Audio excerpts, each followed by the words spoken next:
नमस्कार दोस्तों। आज के इस रामबाण प्रैक्टिस सेट में आप सभी का स्वागत है। आज हम इस प्रैक्टिस सेट में कुछ और इम्पोर्टेंट टाइप्स के बारे में बात करेंगे। और ये जो प्रैक्टिस सेट है ये आपके लिए बिल्कुल फ्री है। इसके लिए आपको कोई चार्जेस नहीं देने हैं।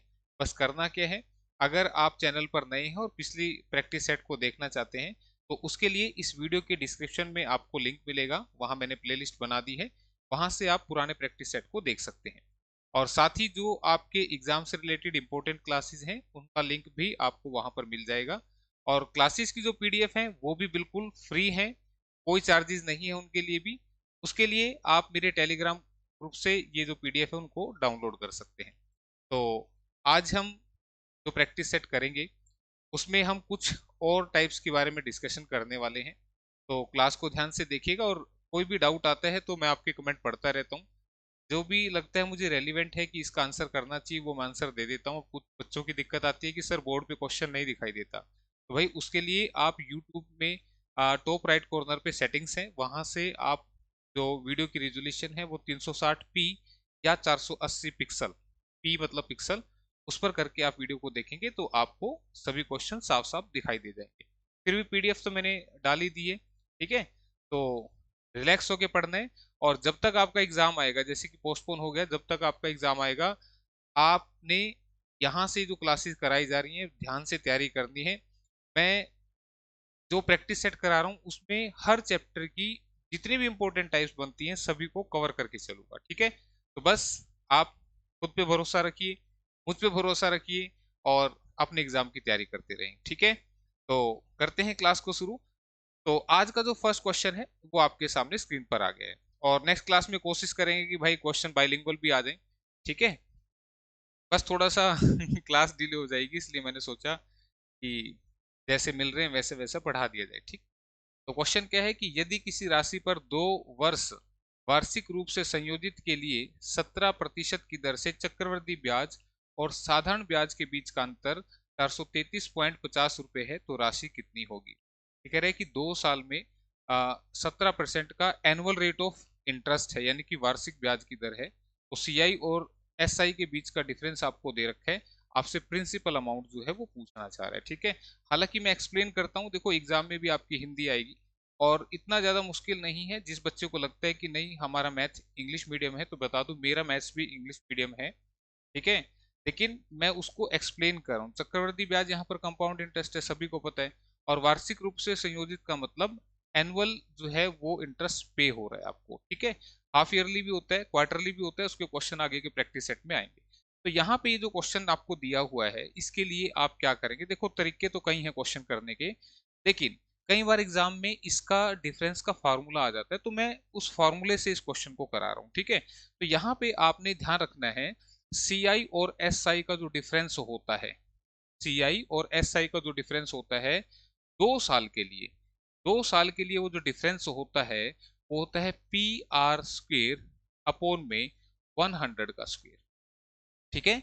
अंतर जो होता है वो P into R square upon में 100 का स्क्वेयर, ठीक है। ये 2 साल के लिए फॉर्मूला है, कई बार एग्जाम में डायरेक्टली पूछ लिया जाता है, ठीक है।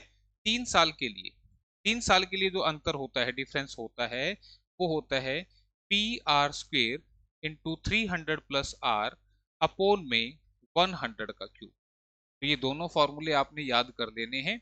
तो अगर कोई भी क्वेश्चन ऐसा डिफरेंस वाला आएगा तो हम इन फॉर्मूलों से करेंगे तो थोड़ा सा जल्दी हो जाएगा, ठीक है। तो अब देखो यहाँ पे फॉर्मूले आपने नोट कर लिए होंगे, तो इसको मिटा दे रहे हैं क्योंकि क्वेश्चन 2 साल वाला है। इस क्वेश्चन में अंतर जो है 433.50 हमें दे रखे हैं, यानी कि डिफरेंस जो है वो 433.50 हमें क्वेश्चन में दिया हुआ है। प्रिंसिपल हमसे पूछ रहा है, हमें नहीं मालूम। और रेट जो है वो 17%, दर जो है वो 17% दे रखा है। तो आर स्क्र आएगा तो 17 इंटू 17 करेंगे अपोन में 100 का स्क्वायर, यानी कि 100 इंटू में 100, ठीक है। यहाँ तक कोई दिक्कत। अब इस पॉइंट हट को हटाएंगे, नीचे में क्या आ जाएगा, 100 आ जाएगा, ठीक है। तो नीचे से नीचे काट सकते हैं, बताया था मैंने पहले भी, ठीक। अब इधर 17 से ये आपका कटेगा, काट लेते हैं एक बार। तो 17 दूनी 34, बच्चा कितना 93। तो 17 पंजे 85, 85 गए तो 5 और 8, फिर 85 बचेगा, 17 पंजे 85 और एक ये जीरो, ठीक है। 17 से हमने काटा ये, फिर से फिर से एक 17 है, इससे फिर काट लेंगे तो 17 एकम 17, बचे कितना 85, 17 पंजे 85 और ये 0, 150 पे कट रहा है पूरा। ठीक है, अब वो बराबर है तो ऊपर से ऊपर नीचे से नीचे काट सकते हैं, ऐसे तो सबको आता ही है। ठीक है, अब जो बच गया उसकी क्रॉस मल्टीप्लाई करेंगे तो 150 इंटू 100 करेंगे तो 15,000 जो है वो आपका आ गया प्रिंसिपल अमाउंट। ठीक है, कहाँ लिखा है, ऑप्शन नंबर ए में लिखा हुआ है। तो इजी था क्वेश्चन। जो जो टाइप कराई जाए जिस चैप्टर की उसको याद रखना, ये सारी इंपॉर्टेंट टाइप ही आपकी रिपीट होके क्वेश्चंस पेपर में आएंगी। ठीक है, और नहीं भी आती हैं, बाई चांस कोई क्वेश्चन एज इट इज नहीं आता है तो आपके दिमाग में कंसेप्ट जरूर आ जाएगा, जिससे आप थोड़ा सा क्वेश्चन घूम के भी आता है तो उसको इजीली अटेम्प्ट कर पाएंगे। ठीक है, तो next question time and work का है।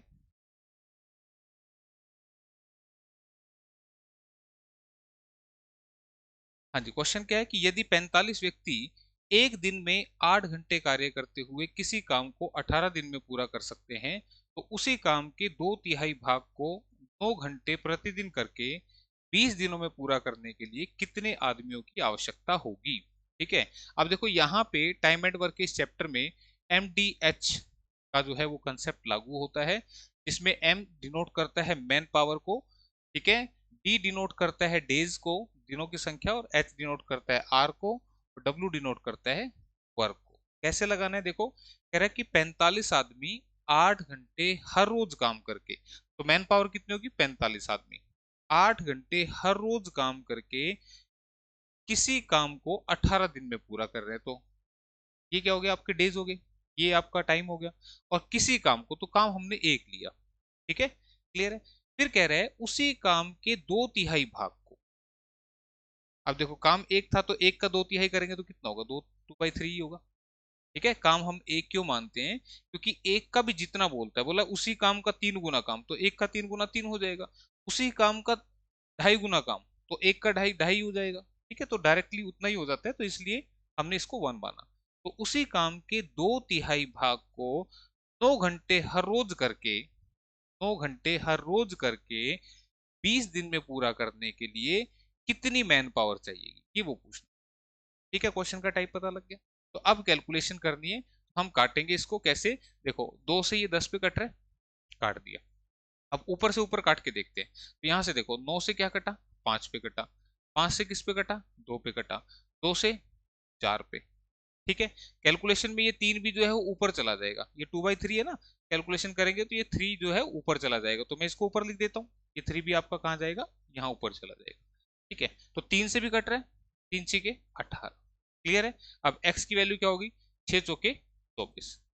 तो कैलकुलेशन भी कैसे करनी है उसको ध्यान रखना है। ठीक है, तो आंसर ऑप्शन डी रहेगा, नहीं तो इन्हीं को अल्टा पलटी करने में लगे रहोगे पेपर में, तो आंसर ऑप्शन डी रहेगा। ठीक है,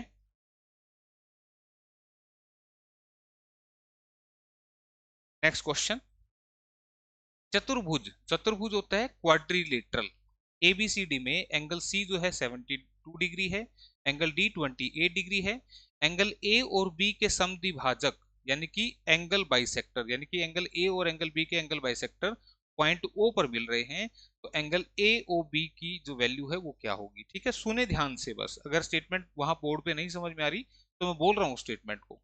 तो हमारे पास कोई एक चतुर्भुज है, चतुर्भुज कौन सी होती है, इसकी 4 भुजाओं, तो कैसी भी आप बना ले जैसी आपको अच्छी लगे, बस 4 साइड होनी चाहिए, ये बात ध्यान में रखनी है। 4 साइड की कोई भी एक जो है फिगर आप बना सकते हैं। अब इसका नाम क्या है, ABCD। नाम कैसे रखना है, एक सीक्वेंस में ABCD, आप ABCD ऐसे लिखें या ऐसे लिखें, सीक्वेंस रखना है, ABCD ऐसे नहीं रखना। ठीक है, ABCD एक क्वाड्रिलेटरल है जिसमें एंगल C 72 डिग्री है, C जो है this angle is 72 degree, 72 degree दे रखा है, और D जो है वो 28 डिग्री है, D जो है 28 डिग्री है। क्लियर है यहां तक ये बात। फिर उसने कहा कि एंगल ए और एंगल बी के बाइसेक्टर, बाइसेक्टर यानी कि कोण समद्विभाजक, यानी कि इस लाइन ने इस एंगल को 2 बराबर पार्ट में बांट दिया और इस लाइन ने इस एंगल को 2 बराबर पार्ट में बांट दिया, तो ये जो लाइन है ये एक दूसरे को कहां मिल रही है, पॉइंट ओ पर मिल रही है। तो ए ओ बी यानी कि ये वाली वैल्यू आपसे वो जानना चाह रहा है कितनी होगी। ठीक है भाई, 10th क्लास का क्वेश्चन है आपका ये। ठीक, तो कैसे करना है देखिए, बड़ा आसान है। आपको एक बात पता होगी कि किसी भी चतुर्भुज, किसी भी क्वाड्रिलेटरल के सभी कोणों का योग सभी जो अंदर के एंगल है इनका जो टोटल होता है वो कितना होता है, 360 डिग्री होता है। ठीक है, तो 360 डिग्री इस क्वाड्रिलेटरल के चारों कोणों का योग है, जिसमें से हमें दो कोण पता है।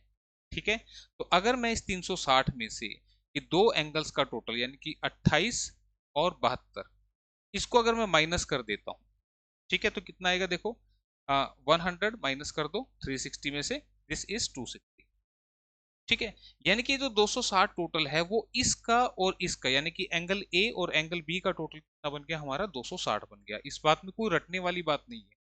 कभी किसी को लगे यार ज्योमेट्री आ गई, ज्योमेट्री आ गई तो क्या होगी, चीजें समझे, रट्टा नहीं मारना यहाँ पर। एक चतुर्भुज, एक क्वाड्रिलेटरल के सभी कोणों का योग 360 होता है, जिसमें से दो एंगल मेरे को दे रखे थे, इन दोनों को मैं अगर माइनस कर लेता हूँ 360 में से, ये जो 260 बच गया वो एंगल ए और बी का टोटल हमारे पास बच गया। अब देखो जैसा क्वेश्चन में दिया है वो कहीं ना कहीं यूज होगा। कैसे, यहां बोल रहे हैं कि ए और बी के बाइसेक्टर, इसका मतलब ये जो लाइन है इस एंगल को दो इक्वल पार्ट्स में डिवाइड कर दी। ठीक है, यानी कि अगर ये पूरा एंगल एक्स था, या ए लिख लेते हैं हम, यहाँ लो मैं इसका नाम कुछ इसी तरह से रख देता हूँ, this is a by to, this is again A by to, समझना है, एक्स लिखेंगे तो भी कोई दिक्कत नहीं है। ये पूरा एंगल ए था तो इसको लाइन ने डिवाइड कर दिया दो इक्वल पार्ट्स में, तो ये भी ए बाई टू, ये भी ए बाई टू। सिमिलरली ये लाइन दो पार्ट्स में डिवाइड कर रही है तो ये भी बी बाई टू और ये भी बी बाई, आधे आधे हो गए ना। और ये किसका टोटल है, ए प्लस बी का। ठीक है, एंगल लगाओ ना लगाओ देखो समझना है बस। ठीक है, ये बात समझ में आ गई। तो अब मुझे बताओ, ये अगर मैं अंदर वाली ट्रायंगल की बात करूं, ये वाली ट्रायंगल दिखाई दे रही है, इस ट्रायंगल के अंदर ये वाला एंगल प्लस ये वाला एंगल प्लस ये वाला एंगल यानी कि A by two plus B by two plus question mark 180 होगा। इस बात में कोई रटने वाली बात तो है ही नहीं। क्यों, क्योंकि ट्रायंगल के तीनों एंगल का टोटल कितना होता है, 180 डिग्री होता है। ठीक है, ये मत सोचना कि सर ऐसे क्यों लिख रहे हैं, समझ जाना है बस मेरे को तो। ठीक है, अब इन दोनों में दो कॉमन आ रहा है तो मैं, सॉरी 1/2 कॉमन आ रहा है, तो this is angle A plus angle B plus में question mark equal to 180 degree. कोई दिक्कत यहाँ पे। अब मुझे बताओ इसकी वैल्यू तो अभी 260 थी, 260 थी ना, तो 260 इसकी वैल्यू है, 2 से डिवाइड कर देंगे प्लस में क्वेश्चन मार्क इक्वल टू 180। 2 से काटा कितना है 130, यहां से क्वेश्चन मार्क कितना निकल के आएगा, 180 माइनस 130 कितना है, 50 डिग्री, खत्म हो गया। बस इतना सा करना था, ऑप्शन सी जवाब आ गई। ठीक है, बात आई समझ में, क्लियर। फिर भी कहीं डाउट आता है तो कुछ नहीं, ये जो 260 है इसका आधा करके 180 में से माइनस कर दो। ये नहीं लिखना चाह रहे हो तो, लेकिन समझाना था ताकि याद रहे, इसलिए मैंने किया। ठीक है, बात समझ में आई। ये एंगल प्लस ये एंगल प्लस ये एंगल, इन सब का टोटल है 180, ट्रायंगल के तीनों एंगल का सम 180। इन दोनों में से 1/2 कॉमन ले लिया, ए प्लस बी आ गया, इधर से question mark as it is, इसकी वैल्यू 260 थी, रख दी, 130 माइनस हुआ 50 आंसर। ठीक है, चलो अगला क्वेश्चन, नेक्स्ट क्वेश्चन आपका।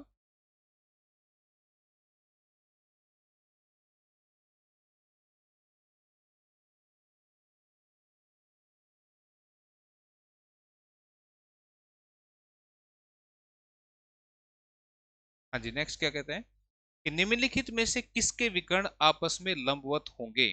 ठीक है, विकर्ण होते हैं डायगोनल और लंबवत का मतलब perpendicular. Out of the following whose diagonal are perpendicular। ठीक है, पहला ऑप्शन ए जो है वो है समलंब, ऑप्शन ए। समलंब को इंग्लिश में क्या बोलते हैं भाई, ट्रेपीजियम। ठीक है, ऑप्शन बी, ऑप्शन बी क्या होती है, समांतर चतुर्भुज विच इज पैरेललोग्राम। हालांकि मैं दोनों लैंग्वेज इस्तेमाल कर रहा हूं भाई, दिक्कत आनी नहीं चाहिए। सम चतुर्भुज which is rhombus, and last one is आयत विच इज रेक्टेंगल। ठीक है, क्लियर है। अब देखो ट्रेपीजियम कैसी होगी, ट्रेपीजियम ऐसी होगी जिसकी दो साइड होती है पैरेलल। ठीक है, ये होती है नॉन पैरेलल साइड्स। क्लियर है, ये होती है कैसी, ये लाइन, ये साइड जो है पैरेलल है, ये है नॉन पैरेलल। ठीक है, तो इसके डायगोनल एक दूसरे को 90 पे कट नहीं करते हैं, ध्यान रखना, इसके डायगोनल 90 पे कट नहीं करते हैं। फिर पैरेललोग्राम, पैरेललोग्राम होती है रेक्टेंगल से, आयत से बनती है, आयत को ऊपर से धक्का दे दोगे तो वो इस तरह से बन जाएगी। ठीक है, आपकी पैरेललोग्राम। इसके भी अगर आप डायगोनल देखेंगे तो ये भी 90 पर कट नहीं करते हैं। ठीक है, बात करें रोम्बस की, रोम्बस होती है स्क्वायर को टेढ़ा करने से, वर्ग को अगर हम टेढ़ा कर देंगे तो वो रोम्बस बन जाएगा। और ध्यान रखना इसके जो डायगोनल है एक दूसरे को 90 पर कट करते हैं, तो आंसर कौन सा बनेगा? ऑप्शन सी बनेगा। ठीक है, रही बात रेक्टेंगल की, तो अगर आयत की बात करेंगे तो आप देख सकते हैं यहाँ पर भी कि जो डायगोनल है, विकर्ण है, एक दूसरे को 90 पे नहीं काट रहे हैं, यहाँ ऐसा महसूस नहीं हो रहा है। ठीक है, तो ये भी 90 पे कट नहीं करते हैं, तो देखने से भी आपको थोड़ा सा एक आइडिया लगेगा। क्लियर है? तो आंसर क्या बनेगा इसका? जो है समचतुर्भुज यानी कि रोम्बस। स्क्वायर के भी डायगोनल 90 पे कट करते हैं और रोम्बस के भी कट करते हैं। ठीक है, चलो नेक्स्ट क्वेश्चन आपका। ज्योमेट्री के क्वेश्चन लिए हैं मैंने, क्योंकि काफी सारे बच्चे बोलते हैं सर ज्योमेट्री करा दो। ठीक है, मैंने टॉपिक वाइज तो करा रखा है, पहले मैं कई बार बता चुका हूं, तो मैं सिर्फ उसी कमेंट का रिप्लाई करूंगा जो लगता है कि हाँ वाकई में इसका जवाब देना चाहिए, और देता भी हूं मैं जवाब। ऐसी बात नहीं है कि मैं कमेंट नहीं देखता आप लोगों के, किसी को दिक्कत आती है तो आप किया करो कमेंट। ठीक है, ये कह रहा है कि एबीसीडी एक समलंब है। समलंब का मतलब क्या है? एक ट्रेपीजियम है जिसमें A B parallel DC, A B और डीसी समांतर है, और उसके विकर्ण पी पर मिलते हैं, और इसके जो डायगोनल है वो इंटरसेक्ट कर रहे हैं पॉइंट पी पर। यदि ए पी 3x-1 है, बी सी 5x-3 है, B P 2x+1, P D 6x-5, तो डी बी की लंबाई क्या होगी? ठीक है, आज वैसे मैंने क्वेश्चन थोड़े बड़े कर रखे हैं ताकि इन बच्चों को दिखाई नहीं देते ना क्वेश्चन, उनको दिख जाए। ठीक है, हमारे लिए तो यार लगे हुए हम कि तुम पास हो जाओ, हैं? जो बच्चे पैसे नहीं दे सकते ना, ठीक है, कोर्स के लिए, ठीक है, खरीद नहीं सकते, के लिए डेडिकेशन है मेरी ये, कि मैं उनको सिखाऊं और वो भी अपना जो है एग्जाम क्लियर करें। यहाँ पर ए बी सी डी एक समलंब है, ट्रेपीजियम है, ए बी सी डी। ठीक है भाई, क्लियर है? और ए बी जो है वो डीसी के पैरेलल है, ये है ए बी, ये डीसी के पैरेलल है। ये जो मैं निशान लगा रहा हूँ ना, ये दिखा रहे हैं कि ये दोनों पैरेलल हैं, यानी कि ये लाइन जितनी मर्जी बढ़ा लो ये कहीं मिलेंगी नहीं। ठीक है, और इसके विकर्ण एक दूसरे को पी पर मिलते हैं, ये डायगोनल और ये डायगोनल एक दूसरे को पॉइंट पी पे कट कर रहे हैं। ठीक है भाई, क्लियर है यहाँ तक? कह रहा है यदि एपी 3x-1 है, अब मैं थोड़ा सा अलग कलर से लिख दूं, एपी जो है दिस इज 3x-1, और दूसरा कौन सा है? PC 5x-3, PC this is 5x-3, फिर आगे BP 2x-1, BP is 2x+1। ठीक है, और last PD is 6x-5, 6x-5। ठीक है भाई, क्लियर है यहाँ तक? तो डीबी की लंबाई ये पूरी मुझे बतानी है कितनी होगी, डीबी की लंबाई आपको यहाँ पे बतानी है, डीबी कितनी होगी। ठीक है, अब देखो भाई, क्वेश्चन में जो भी चीज दे रखी है ना कहीं इस्तेमाल होगी, इसलिए तो दे दी उसने। क्या दिया? उसने बोला कि एबीसीडी एक ट्रेपीजियम है जिसमें एबी और डीसी पैरेलल है, तो एबी और डीसी तो पैरेलल बता रहे हैं, तो क्यों बता रहे हैं उसके पीछे कारण है कि अगर ये दो लाइन पैरेलल है और ऐसे कोई तिरछी लाइन इसको काट दे, ठीक है, तो उस सिचुएशन में जितना एंगल यहां बनता है उतना ही एंगल यहां भी बनता है। ये बात समझ में आ रही है? क्लियर है? ये बात अगर समझ में आ गई तो इधर देखो आगे, मुझे बताओ, ये लाइन और ये लाइन पैरेलल है, तो जितना एंगल यहां बनेगा उतना एंगल यहां भी बनेगा, बनेगा कि नहीं बनेगा? ठीक है, सिमिलरली ये दोनों पैरेलल थी, ये लाइन अगर कट कर रही है तो जितना एंगल यहां बन रहा है, ये वाला डबल लाइन का, उतना ही यहां भी बन रहा है, एक लाइन के उस साइड एक लाइन के साइड, तो ये भी डबल ये भी डबल। ठीक है, क्लियर है? दिख रहा है? नहीं दिख रहा तो मैं थोड़ा सा इसको बड़ा कर देता हूँ। क्या भाई, गरीबों का बोर्ड है ये। ठीक, हम पूरी कोशिश करेंगे कि यहाँ आपको दिखे चीजें, इतना एंगल ये उतना ये। इसकी वैल्यू मैं दोबारा से लिख देता हूँ, ये वैल्यू कितनी थी? This is P C, P C is 5x-3, 5x-3। ठीक है, क्लियर है? इतनी बात समझ में आ गई? इतनी बात समझ में आ गई, तो ये दो एंगल अगर बराबर हैं दो ट्रायंगल्स में, देखो एक तो ये ऊपर वाली छोटी ट्रायंगल और एक ये नीचे वाली बड़ी ट्रायंगल, ये वाली ट्रायंगल और ये ऊपर वाली ट्रायंगल डीपीसी, इन दोनों के अंदर दो एंगल बराबर हो गए, तो ये तो ऑटोमेटिकली बराबर होगा। या तो ऐसे लगा लो या वर्टिकली अपोजिट से लगा लो, अगर दो लाइन ऐसे कट करती है ना, जितना यहां बनेगा उतना यहां बनेगा। ठीक है, ये वर्टिकली अपोजिट एंगल होते हैं, शीर्षाभिमुख। ठीक, तो ये पॉइंट जो है यहाँ पे,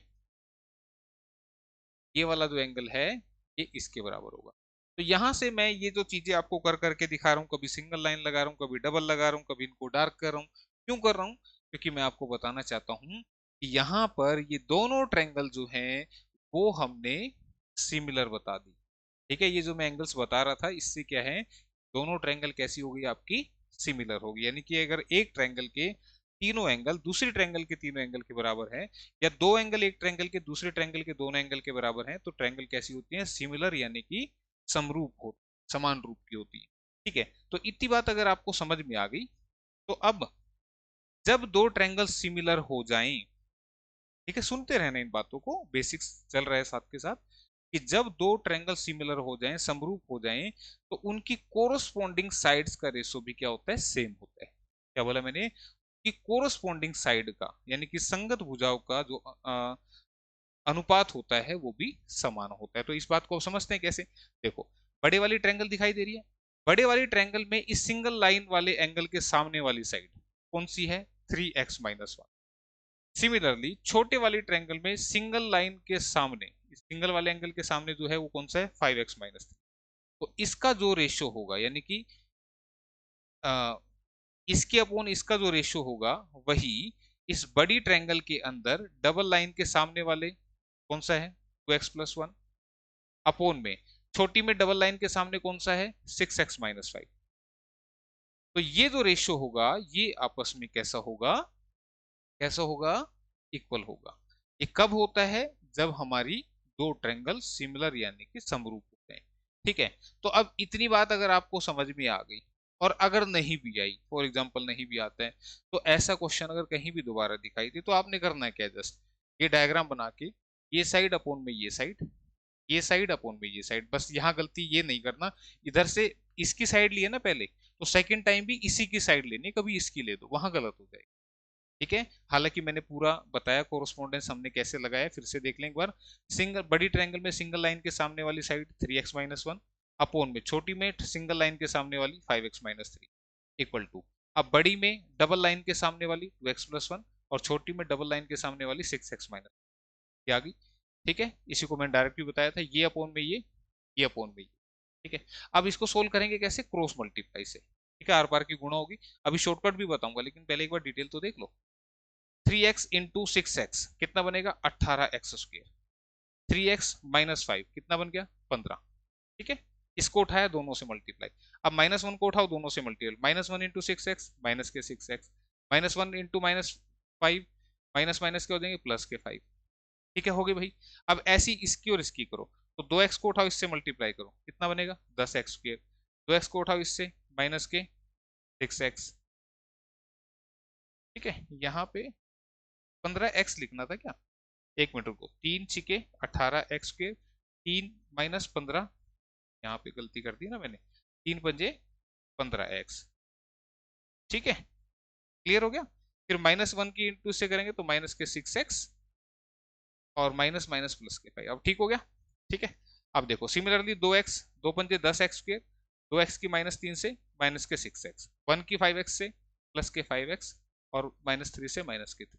ठीक है, अब x² इकट्ठे करो, 10x² इधर आएगा तो कितना हो जाएगा माइनस, यानी कि, या इसको एक लाइन और लिख रहा हूँ, एक मिनट रुक जाओ, 15 और 6 21x, प्लस में 5 10x², माइनस और ये करेंगे तो माइनस के x बचेंगे, और माइनस के 3, ये 10x² इधर ले आएंगे तो माइनस हो जाएगा, कितना बचेगा, 8x²। ये -x इधर लाएंगे तो प्लस हो जाएगा, तो माइनस के कितने बचेंगे, 20x। ठीक है, ये माइनस इधर आएगा तो क्या हो जाएगा, प्लस, प्लस के 8 इक्वल टू 0, इधर से सारा इधर आ गया। तो ये क्या बन गई आपकी, एक क्वाड्रेटिक इक्वेशन बन गई। ठीक है, इस क्वाड्रेटिक इक्वेशन में कुछ कॉमन भी आ रहा है, तो थोड़ा सा काट लेते हैं, 4 कॉमन आ रहा है। ठीक, 4 कॉमन आ रहा है, ये तो काट लो या डायरेक्टली करें, चलो ले ही लेते हैं कॉमन, थोड़ा सा इजी हो जाएगा। देखो पूरा जो है ये 4 से कट रहा है, तो 4 से अगर मैं काटूंगा तो 4 दूनी 8, 4×5 = 20, प्लस में 4 दूनी 8। ठीक है, 4 से मैंने सारे को काट दिया क्योंकि कॉमन था उसमें, तो सारे को कट कर दिया, तो ये इक्वेशन बन गई। ठीक है, अब लास्ट क्लास में मैंने इसको सोल्व करना सिखाया था, मैंने बताया था मल्टीप्लाई करके क्या आना चाहिए, मल्टीप्लाई करके 2 × 2 = 4, कितनी आनी चाहिए, 4, और ऐड करके कितना आना चाहिए, -5, ऐड करके कितना आना चाहिए, -5। ठीक है, लास्ट क्लास में सिखाया था मैंने ये।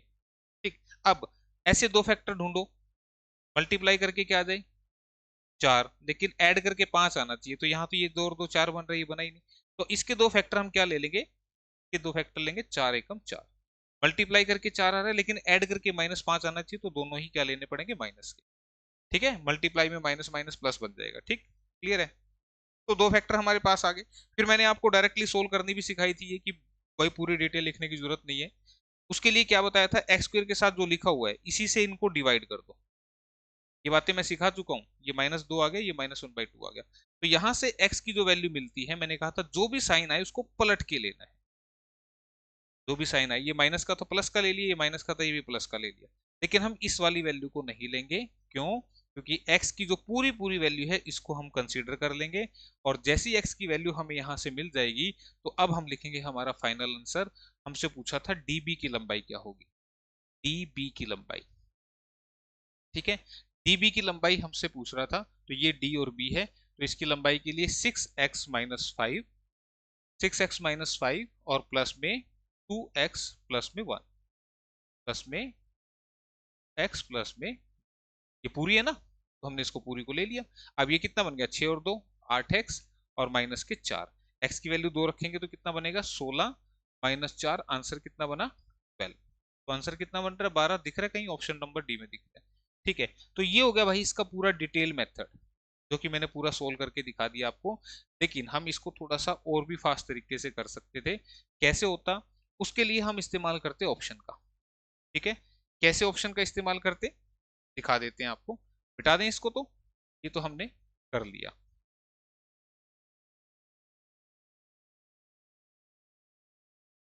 देखो, अब मैं इसी चीज को, कंसेप्ट आना जरूरी था, कंसेप्ट आपको सिखा दिया। अब अगर मैं इसको ऑप्शन से करता, तो ऑप्शन से मुझे डीबी की लेंथ बतानी थी, तो आपको दिख रहा है डीबी क्या है, 6x+5 प्लस में 2x प्लस में 6x-5, 6x-5 प्लस में 2x प्लस में 1। ठीक है, सोल्व करेंगे तो कितना बनेगा, this is equal to 8x-4। ठीक है, ये बन रहा है। तो मुझे बताओ, यहां से अगर मैं देखूं कि ए बी सी डी इन्हीं में से कोई जवाब था, कि अगर ये 14 होती, अगर ये 14 होती, तो 8x-4 14 है, तो यहां से 8x कितना बनेगा, 10, ये उधर जाएगा, और सॉरी 18, ये उधर जाएगा तो प्लस हो जाएगा ना। और x की वैल्यू निकालूंगा तो 18/8, यानी कि फ्रैक्शन में आएगी। क्या आएगी, फ्रैक्शन में, जिसको हमने नहीं लेना। ठीक है, हम छोड़ देंगे एक पल के लिए, देखेंगे पूरी पूरी वैल्यू किससे आ रही है। ठीक, ये आ रही है हमारी। सिमिलरली अगर सेकंड है, सेकंड में मैं करूंगा 8x-4 को कितना रख दूंगा, 10 रख दूंगा। इसी को तो रखना है।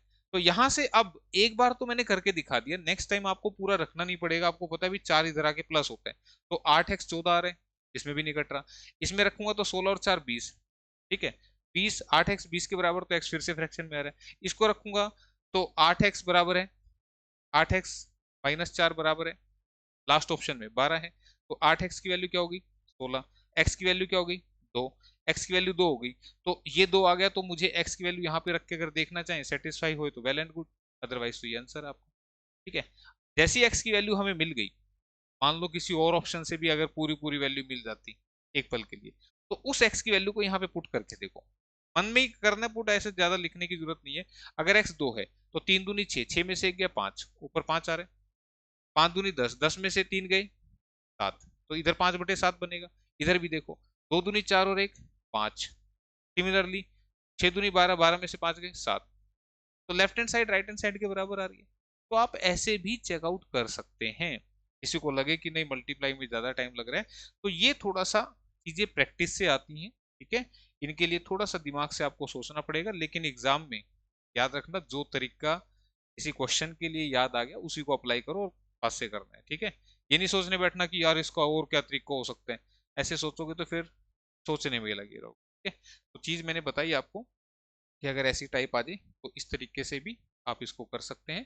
ठीक है, नेक्स्ट क्वेश्चन, कंसेप्ट भी आपको एक्सप्लेन कर दिया मैंने, सिमिलरिटीज का जो कंसेप्ट है, कि ज्योमेट्री का टॉपिक सिलेबस में है, और ये कॉमन सेक्शन के सिलेबस में है। पीआरटी वाले बोलते हैं जी ये हमारे लिए भी है, ये तो टीजीटी लेवल की करवा रहे हो, सबके लिए है भाई। पीआरटी टीजीटी पीजीटी कई बार तो बता दिया, लेकिन फिर भी बार बार बार बार पूछ।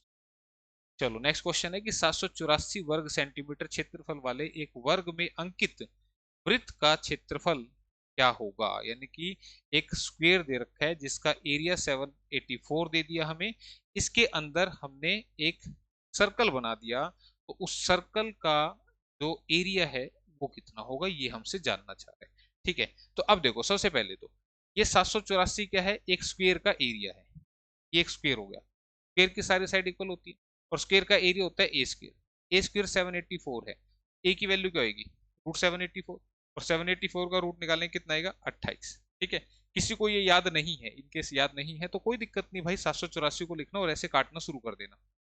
ठीक है, जिसको ये याद नहीं है, दो से काटा, दो तिया 6, दो नी में 18, दो दूनी 4, फिर दो से काटा, दो एकम दो, दो नी में 18, दो छिके 12। ठीक है, फिर से दो से कट रहे, दो अट्ठे 16, सॉरी दो अट्ठे 16 नहीं, दो नी में 18, दो अट्ठे 16, फिर दो से कट रहे 49 पे, फिर 7 से 7 दूनी, और 7 सत्ते और 7 एकम 7, इससे मिलेगा 7, इससे मिलेगा 2, इससे मिलेगा 2, मतलब पेयर कर दिया मैंने, तो 7 दूनी 14 दूनी 28 आप निकाल सकते हो, इनकेस किसी को याद नहीं है तो। ठीक है, सब बच्चों को साथ लेके चलने। अब यहां से ए हमें पता लग चुका है, यानी कि इसकी जो साइड है वो हमें पता लग चुकी है, विच इज 28। अब इसके अंदर बना दिया भाई एक सर्कल। ठीक है, लो सर्कल भी बना देते हैं, इसके अंदर बना दिया हमने एक सर्कल। ठीक है, तो कह रहा है उस वृत्त का क्षेत्रफल क्या होगा, तो सर्कल का एरिया निकालना है, तो मुझे जब तक इसका रेडियस नहीं पता लगेगा कैसे निकालेंगे, तो पूरी अगर 28 है तो रेडियस कितना हो गया, 14 हो गया, पूरे का आधा रेडियस हो गया। ठीक है, 14 रेडियस हो गया, तो एरिया आपको पता ही है अब सर्कल का, which is pi are square. Pi कितना होता है, 22/7, रेडियस कितना है 14 इंटू में 14, 7 से काटा, 2 पे कटा, 4 दूनी 8 दूनी 16, लास्ट में 6 देखो किस ऑप्शन में लिखा हुआ है, इस ऑप्शन में लिखा हुआ है, यही आंसर है, ऑप्शन बी। ठीक है, मल्टीप्लाई करते रहना, मैंने क्या किया लास्ट का उठा लिया, 4 दूनी 8, 8 दूनी 16, लास्ट में 6, बस लास्ट लास्ट की मल्टीप्लाई कर लें। ठीक है, पूरा टाइम वेस्ट ना करें, हाँ सभी ऑप्शन में है फिर करना पड़ेगा। अगला क्वेश्चन देख लीजिए, नेक्स्ट क्वेश्चन क्या कहते हैं, किसी समलंब चतुर्भुज, समलंब होती है ट्रेपीजियम, की समांतर भुजाएं 20 सेंटीमीटर और 10 सेंटीमीटर हैं, और इसकी असमांतर भुजाएं एक दूसरे के बराबर है, यानी कि जो नॉन पैरेलल साइड्स हैं वो एक दूसरे के इक्वल हैं। अगर इसका एरिया 180 सेंटीमीटर स्क्वायर है, तो प्रत्येक असमांतर भुजा की लंबाई, यानी कि नॉन पैरेलल साइड की लंबाई हमें यहाँ पे इस क्वेश्चन में बतानी है। तो ट्रेपीजियम मैंने आपको बताया था अभी कैसा होता है, ऐसा होता है, ये आपका ट्रेपीजियम है समलंब चतुर्भुज। इसके अंदर आपको दे रखा है समांतर भुजाएं 20 सेंटीमीटर और 10, तो बड़े वाली 20 है और छोटे वाली कितनी है, 10 है। क्लियर है, ये दोनों क्या है, बराबर है, यानी कि ये साइड इसके बराबर है। ठीक है, क्लियर। अब इसका एरिया दे रखा है, एरिया 180 है, तो इसका एरिया का जो फॉर्मूला होता है वो क्या होता है, सबसे पहले तो हम इसकी एक हाइट डाल देते हैं, ये हाइट डाल दी। ठीक है, परपेंडिकुलर का काम करेगी, ये हमने इसकी हाइट डाल दी। ठीक है, अब मुझे बताओ ये 10 है तो ये भी तो 10 हुई, भाई ये लेंटर है, ये इसका सीधा हमने दीवार खींच दी, तो नीचे जो फर्श होगा इसका वो भी 10 ही होगा, और पूरा था ये 20, ये पूरा 20 था, तो 10 इधर आ गया, तो जैसी बात है 5 इधर बच गया, 5 इधर बच गया। क्लियर है, क्या ये बात आपको समझ में आई। ठीक है, ये बात अगर आपको समझ में आई है तो अब मैं क्या, यहाँ से जो करना था काम वो मैंने बता दिया। अब मैं बता रहा हूँ इसके एरिया, इसका जो एरिया होता है ट्रेपीजियम का एरिया, वो होता है half into sum of parallel sides into में हाइट, और हाइट कौन सी होती है, ये वाली। ठीक है, ये इसका फार्मूला है, क्या कि हाफ इंटू दोनों समांतर भुजाओं का योग, तो 20 और 10 कितना हो गया 30, इंटू में इसकी हाइट, हाइट कितनी है h, और एरिया कितना दे रखा है क्वेश्चन में 180। क्लियर है भाई, 2 से काट दिया 15 पे कट गया, 15 से इधर काट दिया 12 पे कट गया। ठीक है भाई, तो यहां से हाइट कितनी मेरे को मिल गई, 12, हाइट मेरे को मिल गई 12। तो पहली बात तो ये जो एरिया दे रखा था इससे मुझे पता लग गया कि इसकी हाइट कितनी है। मुझे बताओ ये 5, ये 12, ट्रिपलेट से ये कितनी होगी 13। अब ये बोला ये कहाँ से लिख दिए, करवा रखे हैं मैंने पहले भाई, बता रखे हैं, वो क्यों बताए थे कि जैसे जैसे क्लासेस चलती रहेंगी पिछली क्लासेस देखना जरूरी है, क्योंकि जो मैं पीछे कंसेप्ट बता चुका हूँ उनको मैं डायरेक्टली इस्तेमाल करूंगा, अब उस पर टाइम वेस्ट नहीं करूंगा। ठीक है, तो ये 5 ये 12, तो फिर इसका नाम है 13, नहीं आता पाइथागोरस से 12 का स्क्वायर प्लस में 5 का स्क्वायर अंडर द रूट कर देना, आपका ये 13 आ जाएगा। तो यही हमसे पूछ रहा था, तो आंसर ऑप्शन नंबर डी में लिखा। ठीक है, तो ये था आपका ट्रेपेजियम का क्वेश्चन, और इस प्रैक्टिस सेट के अंदर हमने मेंसुरेशन के क्वेश्चन ज्यादा रखे हैं, कि ये जो चैप्टर है ये आपका most most most important topic है। जिस बच्चे को एग्जाम क्लियर करना है तो वो इस चैप्टर को जरूर अच्छे से करके जाए, ठीक है, क्योंकि ज्यादातर क्वेश्चन आपके मेंसुरेशन से आते हैं, क्षेत्रमिति टॉपिक से आते हैं। अगला क्वेश्चन है कि एक शंकु की ऊंचाई, शंकु क्या होता है, कोन, इसकी ऊंचाई 24 सेंटीमीटर है और इसके आधार का क्षेत्रफल यानी कि एरिया ऑफ इट्स बेस वो कितना है, 154 सेंटीमीटर स्क्वायर। तो शंकु का वक्र पृष्ठीय क्षेत्रफल यानी कि इसका कर्व्ड सरफेस एरिया आपसे पूछना चाह रहा है, ठीक है, क्लियर। तो अब देखो कैसा, यहाँ पे ये है आपका कोन यानी कि शंकु, ऐसी शेप होती है उसकी, ठीक है भाई, ठीक है? इसकी जो हाइट है, हाइट इसमें दो होती है, एक तो ये वाली होती है और एक ये वाली होती है, ये है इसकी हाइट, ये है इसकी स्लैंट हाइट, ये परपेंडिकुलर ऊंचाई लंबवत ऊंचाई और ये है इसकी तिरछी ऊंचाई स्लैंट हाइट जिसको बोलते हैं, ठीक है। तो अब मुझे बताओ इसकी ऊंचाई कितनी दे रहा है, 24, ये 24 है, क्लियर है। और इसके आधार का क्षेत्रफल, इसका आधार कैसे होता है, इसका जो आधार होता है वो सर्कल होता है, मैं आपको पहले भी दिखा चुका हूँ, ये हमारा ये है शंकु, ऐसा होता है, ठीक है, ये इसकी तिरछी ऊंचाई है और जो बिल्कुल इसके बीच से जाएगी वो इसकी लंबवत ऊंचाई होगी। और ये नीचे देखो इसका आधार कैसा है, इधर दिख रहा है, इधर दिख रहा है, इसका आधार कैसा है, एक सर्कल है। कह रहा है शंकु का वक्र पृष्ठीय क्षेत्रफल क्या होगा, यदि इसके आधार का क्षेत्रफल यानी कि इसके एरिया ऑफ बेस, तो एरिया ऑफ बेस कैसा है, सर्कल है, तो इसका area of base pi are square आपको 154 दे रखा है, ठीक है। तो पाई की value 22/7 into R square equal to 154, काट दो, 7 पे कट रहे हैं, 7 पे कट रहे हैं, R square equal to 49, R की वैल्यू 49 का रूट यानी कि 7, तो रेडियस भी हमें पता लग गया 7, ये 7 ये 24, तो ये पाइथागोरस थ्योरम से ये कितना 25, 7 24 25 का ट्रिपलेट लिखवाया था मैंने, ये 24 थी, ये 7 मिल गया तो ये 25 हो गया, ये हमें पता लग गया। तो इसका वक्र पृष्ठीय क्षेत्रफल यानी कि कर्व्ड सरफेस एरिया, वक्र पृष्ठीय क्षेत्रफल क्या होता है कि जैसे मैं आपको ये वाला कोण दे दूं और मैं कह दूं कि इसके ना एक काम करो इधर इधर पेंट कर दो, तो इधर पेंट करोगे तो ये इसका कर्व्ड सरफेस एरिया है। टोटल सरफेस एरिया में क्या इसके नीचे भी पेंट करना हो तो, ठीक है, तो सीएसए में यहाँ यहाँ पेंट और कर्व्ड सरफेस एरिया में, सॉरी, कर्व्ड सरफेस एरिया में साइडों पेंट और टोटल सरफेस एरिया में नीचे का भी पेंट होता है।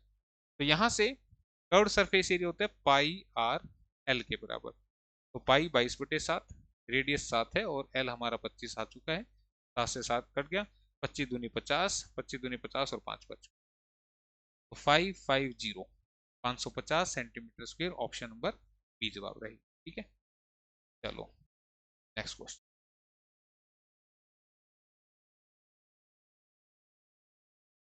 और लास्ट टाइम मैंने कहा था कि भाई इसके आंसर मुझे लिख के दे देना, तो 2 पीडीएफ के आंसर भेजे हैं 2 बच्चों ने, तो थैंक यू भाई दिल से उनका कि आप लोगों ने आंसर मुझे भेजे, मुझे लगा था कोई भेजेगा ही नहीं, ऐसे एग्जाम होता है ना, तब मैं बोलता हूँ कि भाई एक काम करना, जिसका भी एग्जाम हो ना पेपर की पीडीएफ भेज देना ताकि मैं सॉल्यूशन करवा दूँ, वो भी नहीं भेजते, कहीं तो खतरनाक ऐसे हैं। चलो कोई बात नहीं, करके अरेंज करवाएंगे तुम्हें। तो 150 मीटर लंबी एक ट्रेन 30 किलोमीटर प्रति घंटा की स्पीड से चल रही है, यह विपरीत दिशा से अपोजिट डायरेक्शन से आ रही 200 मीटर लंबी एक अन्य ट्रेन को 20 सेकंड में पार कर जाती है, तो दूसरी ट्रेन की गति क्या होगी, स्पीड आपसे वो पूछ रहा है, ठीक है। तो स्पीड, सबसे पहले तो इस चैप्टर का जो फॉर्मूला मैंने बताया था, distance equal to speed into में टाइम, दूरी बराबर है चाल गुना में समय, क्या ये बात समझ में, हमसे क्या पूछ रहे हैं, मैंने आपको बताया था कि जो पूछ रहे हैं दूसरी ट्रेन की स्पीड पूछ रहे हैं, तो स्पीड का फॉर्मूला क्या होगा, डिस्टेंस अपॉन में टाइम, स्पीड का फॉर्मूला ये टाइम इधर अपॉन में आ जाएगा, तो स्पीड हमने बतानी है, क्लियर है। अब देखो, अब यहाँ पे मैंने कंसेप्ट आपको बताया था कि जब भी 2 ट्रेन ऐसे आएंगी, दिखा देते हैं एक बार, एक ये है ट्रेन लाल मुंह वाली, एक ये काले मुंह वाली, जब ये 2 ट्रेन ऐसे एक दूसरे के ओर आएंगी, तो देखो जब ये ऐसे आ रही हैं, तो देखो अब ये क्रॉस कर रही हैं एक दूसरे को, क्या क्रॉस हो गई, तुम कहोगे नहीं हुई सर, मैं कहूँ क्रॉस हो गई, नहीं हुई, क्रॉस हो गई, नहीं हुई, अब हो गई, तो इसका मतलब इन दोनों ट्रेन ने अपने आप की लंबाई को भी पार किया, पार करने के लिए दूसरे को तो किया ही किया और खुद की लंबाई को भी पार किया, तभी ये एक दूसरे को क्रॉस करते हैं। तो इस सिचुएशन में जो डिस्टेंस है अगेन दोनों ट्रेन की लेंथ को कंसीडर करना है, ठीक है। तो यहाँ पे 150 मीटर लंबी एक ट्रेन, इसका मतलब डिस्टेंस जो है वो पहली ट्रेन क्या है 150 मीटर, ठीक है, 30 किलोमीटर प्रति घंटा की स्पीड से चल रही है, तो इसकी स्पीड कितनी है 30 की, क्लियर है। अपोजिट डायरेक्शन से एक ट्रेन आ रही है 200 मीटर लंबी, तो उसकी लेंथ भी क्या होगी, इसमें जुड़ेगी। बताया था ना मैंने, अभी अभी बताया मैंने, दोनों ट्रेन जब एक दूसरे को पार करेंगी, ऐसे पार करें या सेम डायरेक्शन में पार करें, लेंथ दोनों की ऐड हो जाएगी। एक दूसरे को 20 सेकंड में पार करेगी, टाइम कितना लगा, 20 सेकंड। ये क्या है मीटर में, ये किस में, सेकंड में, तो यूनिट तो ठीक रखी है। लेकिन एक खास बात यहाँ पर है कि जब दो ऑब्जेक्ट एक दूसरे की तरफ आते हैं या दोनों सेम डायरेक्शन में जाते हैं, तो उस डायरेक्शन में आपकी रिलेटिव स्पीड का कंसेप्ट लगता है। रिलेटिव स्पीड, इसका मतलब होता है सापेक्ष चाल। सापेक्ष चाल, ये कंसेप्ट आपका लगता है। और कंसेप्ट है क्या, देखो कंसेप्ट ये है। मुझे बताओ, अगर दो बंदे सेम स्पीड के एक ही डायरेक्शन में चलें, एक आगे चल रहा है एक पीछे चल रहा है, सिंपल सा पॉइंट, जैसे मैं यहां से दिखाता हूँ, एक बंदा दूसरा बंदा, दोनों सेम स्पीड से चल रहे हैं, तो क्या पिछला बंदा दूसरे को ओवरटेक करेगा, उसको मतलब ही नहीं है। जब दोनों सेम स्पीड से चल रहे हैं तो ये एक दूसरे को ओवरटेक करेंगे ही नहीं, है ना। बात आ रही है समझ में। हाँ, लेकिन अगर मैं कहूँ कि पिछला बंदा तेज स्पीड से चल रहा है, तो जब ये चलेंगे तो पिछला बंदा जाहिर सी बात है उसको ओवरटेक कर देगा। और कितनी स्पीड से ओवरटेक करेगा, जितनी इसकी ज्यादा होगी। यह है रिलेटिव स्पीड। यानी कि सेम डायरेक्शन में रिलेटिव स्पीड क्या होती है, माइनस, जबकि अपोजिट डायरेक्शन में, अब कोई डिस्टेंस है, ये डिस्टेंस है, इसको ये दो बंदे ऐसे चल के कवर कर रहे हैं, दोनों की स्पीड मिल गई ना इसको कवर करने के लिए, तो दोनों की स्पीड क्या होगी, ऐड होगी। उस सेम डायरेक्शन में माइनस, और अपोजिट है, इसको अपोजिट बोलते हैं, ये अपोजिट है ये सेम है, तो सेम में रिलेटिव स्पीड क्या होती है, माइनस, और अपोजिट डायरेक्शन में रिलेटिव स्पीड क्या होती है, प्लस होती है। तो ये 30 की स्पीड से आ रही है, तो इसकी स्पीड तो पता नहीं ना, वो यहाँ पे प्लस करके, बात आई समझ में, क्लियर है। ठीक है, तो यहाँ पे ये हमारा जो है किलोमीटर पर आवर में है, और इधर मीटर पर सेकंड में है, तो हम इसको सोल्व कर लेते हैं एक बार। ये कितना बन गया, 350 बटे में 20। ठीक है, जीरो से जीरो कट गया। अब ये जो आंसर बनेगा स्पीड का मीटर पर सेकंड में बनेगा, लेकिन मुझे आंसर चाहिए किलोमीटर पर आवर में, तो किलोमीटर बड़ा होता है, इसलिए 18 ऊपर लिख दो, 5 नीचे लिख दो। 5 से कटा 7 पे, 2 से कटा 9 पे, 9 सत्ते 63। इसकी वैल्यू आ गई 30 प्लस एक्स की। एक्स की वैल्यू के लिए 30 को उधर माइनस कर दो, 63 में से 30 माइनस होगा, कितना बचेगा, 33। तो आंसर कौन सा बना, ऑप्शन नंबर बी बन गया। ठीक है, बात आई समझ में, ये करना था। चलो आया समझ में ना, मुश्किल नहीं है कुछ भी, बस कंसेप्ट साथ के साथ याद रखना। नेक्स्ट, एक कार ने 15 घंटे की यात्रा में आधी दूरी 21 किलोमीटर प्रति घंटा की गति से तथा आधी दूरी 24 किलोमीटर प्रति घंटा की गति से तय की, तो कुल दूरी ज्ञात कीजिए। कुल डिस्टेंस कितना होगा वो हमसे पूछ रहा है। ठीक है, देखो पहले एक बार डिटेल लिखता हूँ, लेकिन ये क्वेश्चन ऑप्शन से ज्यादा आसान रहेगा। यहाँ पे टाइम 15 घंटे है। ठीक है, टाइम कितना है, 15 घंटे, तो टाइम होता है डिस्टेंस अपॉन में स्पीड, समय होता है दूरी बटे में चाल। ठीक है, क्लियर है। अब टाइम कितना लगा, 15 घंटे का। ठीक है, अब डिस्टेंस कितना है, हाँ डिस्टेंस तो हमने मान लो डी मान लिया, डिस्टेंस हमने डी मान लिया, कुल दूरी पूछ रहे हैं, तो कुल दूरी को हमने, जो कुल दूरी है उसको डी मान लिया। ठीक है, डी मान लो, एक्स मान लो, जो तुम्हें अच्छा लगे। ठीक है, तो डिस्टेंस हमने डी मान लिया। अब वो कह रहा है कि आधी दूरी, अब नीचे क्या लिखना है, स्पीड। आधी दूरी उसने की किससे, आधी दूरी क्या कर रहा है, 21 किलोमीटर प्रति घंटा की स्पीड से, तो डिस्टेंस अगर डी है तो आधी दूरी क्या होगी, डी/2। ठीक है, आधी दूरी होगी डी/2, और आधी दूरी क्या होगी, डी/2। हो गया पूरी डिस्टेंस। इसको तो किया उसने किस स्पीड से, 21 की स्पीड से, और इसको किससे किया, 24 की स्पीड से। ठीक है, क्लियर है, ये पता लगा डी/2 मैंने क्यों लिखे। उसने ये बोला कि आधी दूरी 21 की स्पीड से तय कर रहा है, आधी दूरी वो 24 की स्पीड से कर रहा है। ठीक है, तो डी जो है वो यहाँ पूरा डिस्टेंस है, और डी का आधा हमने यहाँ पे लिया, आधा यहाँ पे। क्लियर है, इतनी बात समझ में आ गई। तो अब इसको क्या करना है, एलसीएम लेके सोल्व करना है, और आपका आंसर डी के लिए आ जाएगा। ठीक है, तो इसी चीज को बजाय हम यहाँ से सोल्व करें, क्यों ना हम तो बाई ऑप्शन उठा लें। ठीक है, बाई ऑप्शन कैसे उठाएंगे, जो डी की वैल्यू है वो हम ऑप्शन से उठाएंगे। डिस्टेंस क्या, 336, मान लो ऑप्शन 336। ठीक है, तो 336 का आधा, मैं बाई ऑप्शन कर रहा हूँ भाई, देखो 336 का आधा कितना बनेगा, 168। ठीक है, 168 डिस्टेंस कवर करा 21 से, और 168 कवर किया 24 से। अब मैं 336 का आधा लिख रहा हूँ डायरेक्टली। डी अगर 336 है तो 336/2 करेंगे तो कितना आएगा, 168। 168 कवर किया 21 की स्पीड से, 168 कवर किया 24 की स्पीड से। इन दोनों को कैलकुलेट करके देखो क्या 15 आएगा। ठीक है, या तो एलसीएम लेके कर लेना जैसा तुम्हें अच्छा लगे, या फिर इस तरीके से।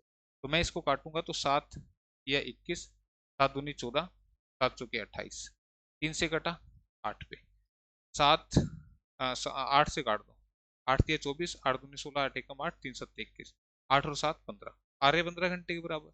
ऑप्शन ए ही आंसर है। ठीक है, क्लियर है। तो डिटेल भी आपने जान ली और बाय ऑप्शन भी आपने जान लिया। जो आपको अच्छा लगे वो तरीका इस्तेमाल कर सकते। ठीक है, चलो नेक्स्ट क्वेश्चन आपका क्या है भाई। 52 पत्तों की गड्डी से 2 पत्ते यादृच्छिक निकाले जाते हैं, दोनों पत्ते हुक्म होने की क्या संभाव्यता है। पहले एक बार इंग्लिश में समझ लो कि from a pack of 52 cards, 2 cards are drawn randomly, then find the probability that both cards are of spade। हुक्म को स्पेड ही बोलते हैं, स्पेड तो चीडी को बोलते हैं। ठीक है, कौन सा बच गया फिर, वो बोलते तो उसको क्या बोलते हैं। एक तो स्पेड होता है चीडी, एक और होता है यार, हुक्म का नाम नहीं याद आ रहा है, इंग्लिश में बोलते तो हैं। ठीक है, स्पेड चीडी होती है। तो टोटल पत्ते होते हैं 52, उसमें 4 तरह के होते हैं, हुक्म के, चीडी के, ईंट के और पान के। ठीक है, क्लियर। तो 26 पत्ते काले होते हैं, 26 पत्ते हमारे लाल रंग के होते हैं। क्लियर। और 13 13 13 13 के 4 सूट होते हैं, और पहनने वाले सूट नहीं होते। ठीक है, सूट्स का मतलब 13 अलग पत्तों के सेट को एक सूट। ठीक है, तो ये इस तरह के होते हैं।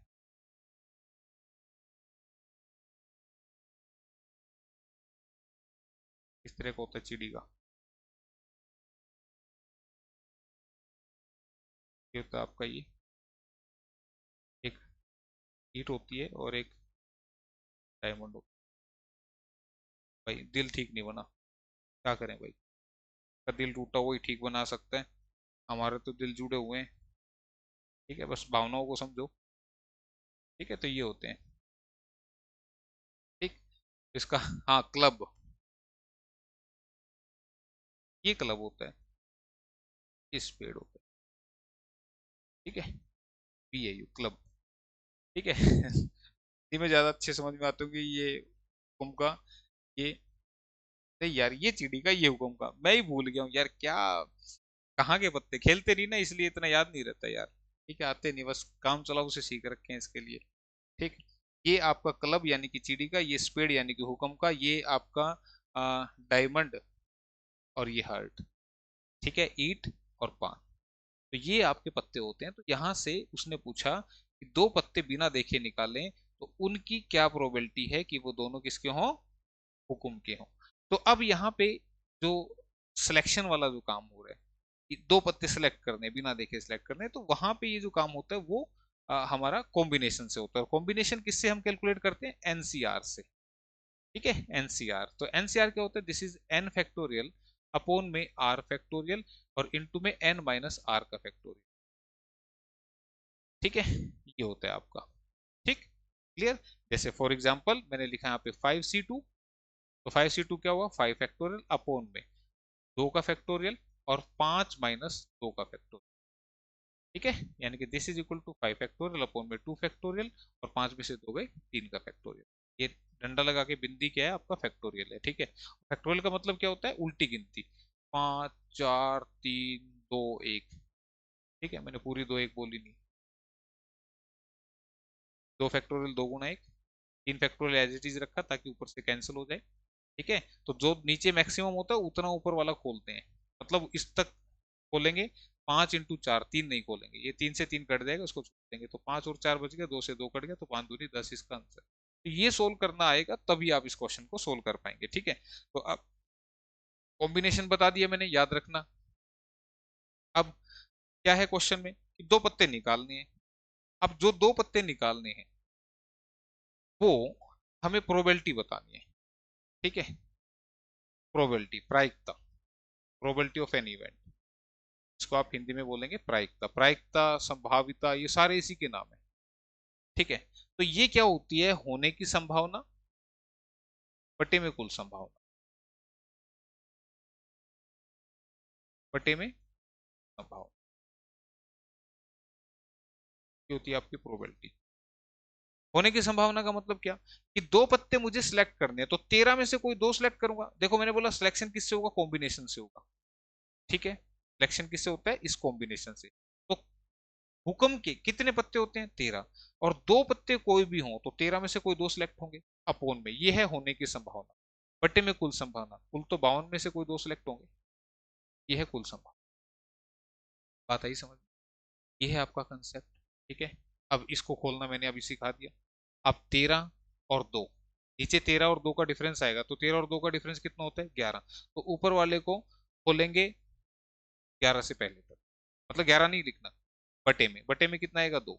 अब ये बोलना मत यार ये कैसे लिख रहा हूँ, देखो 13 का फैक्टोरियल अपोन में, नीचे कितना आएगा, 2 का फैक्टोरियल इंटू में 13 में से 2 गए, 11 का फैक्टोरियल। ठीक है, तो ऊपर में 13 है, नीचे बड़ा नंबर क्या है, 11, तो 11 तक, 11 से पहले तक खोलना है, यानी कि 13 गुना 12, और इस 2 के फैक्टोरियल को 2 गुना 1 करेंगे तो 2 ही आएगा, अपोन में। नीचे 52 और 2 डिफरेंस कितना, 50, तो 50 नहीं लिखना, 50 तक खोलना है। ठीक है, ये कर दिया, और नीचे कितना आएगा, 2 का फैक्टोरियल, इससे ये कटा, 13 से 4 पे कटा, 4 से 3 पे कटा, 3 से 17 पे कटा, सारा कुछ कटा, बचा क्या, answer which is 1/70, 1/17 option B में लिखा हुआ है। ठीक है, क्लियर है, ये करना था आपने। अब देखो ये क्वेश्चन है ना, पहले नंबर पे करवाना था, पर वही बात है नहीं ध्यान रहा, प्रोबेबिलिटी का पहले आ गया। दिया तो यही था कि भाई इसको पहले समझाएंगे तब प्रोबेबिलिटी ज्यादा अच्छे से समझाएगी। कह रहे हैं कि 5 शिक्षकों के एक समूह में से किन्हीं 3 शिक्षकों का चयन कर कितनी समितियां बनाई जा सकती हैं, यानी कि out of 5 teachers a team of 3 teachers being made, या a committee of 3 teachers being made, तो कितनी बनाई जा सकती है, ये आपसे पूछता है। तो देखो टोटल कितने हैं, 5, ऊपर लिखते हैं टोटल C3, 5 से 3 है, 5 से 3 का मतलब क्या, 5, नीचे क्या आएगा, 5 और 3 का डिफरेंस 2 आएगा, और एक 3 आएगा, तो लिख देते हैं भाई, नहीं कह दोगे जी समझ में ही नहीं आ रहा।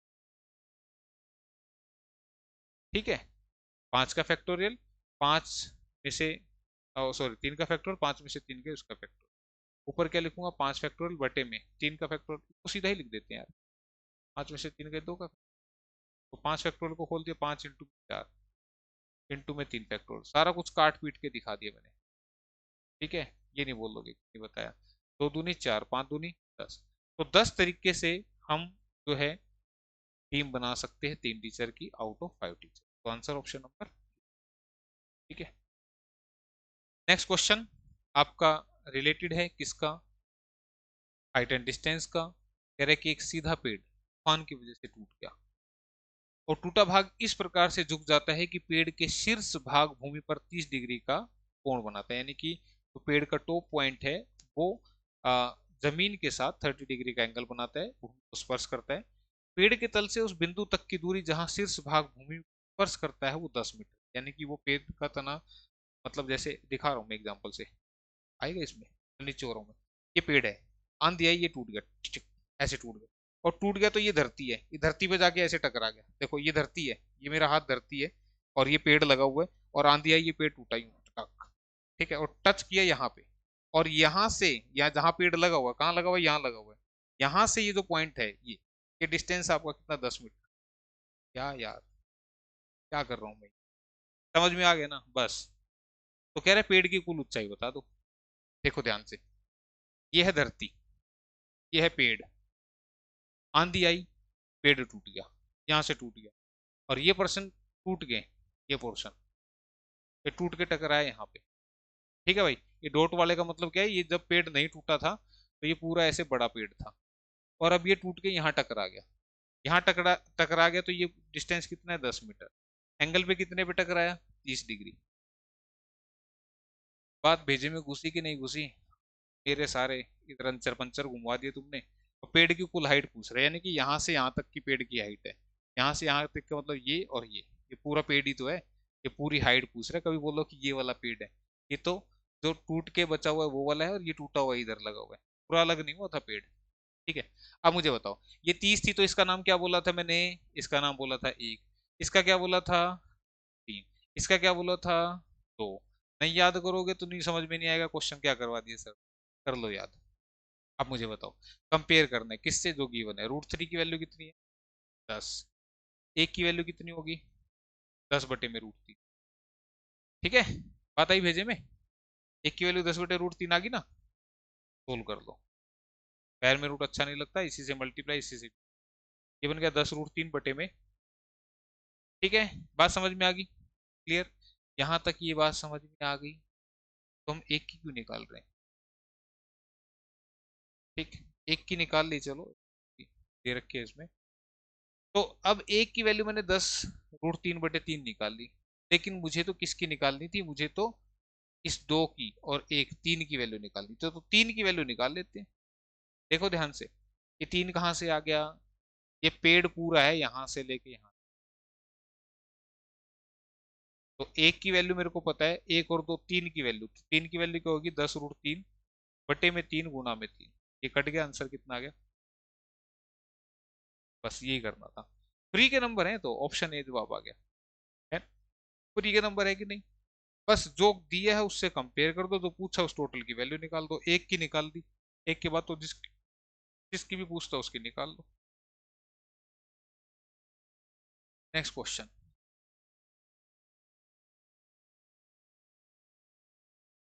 How much radian is every angle of an octagon? अब वाले क्वेश्चन बाइलिंगुअल आएंगे। क्या बच्चे का कमेंट ध्यान आ गया जो मैं प्रैक्टिस सेट बना रहा था कि नहीं बाइलिंगुअल क्वेश्चन ले लो, नहीं तो बच्चे फिर से कहेंगे। ठीक है, अब वाले देख लेना भाई। कह रहा है एक सम अष्टभुज का प्रत्येक आंतरिक कोण कितने रेडियन का होता है, यानी कि एंगल रेडियन में पूछ रहा है, डिग्री में नहीं पूछ रहा।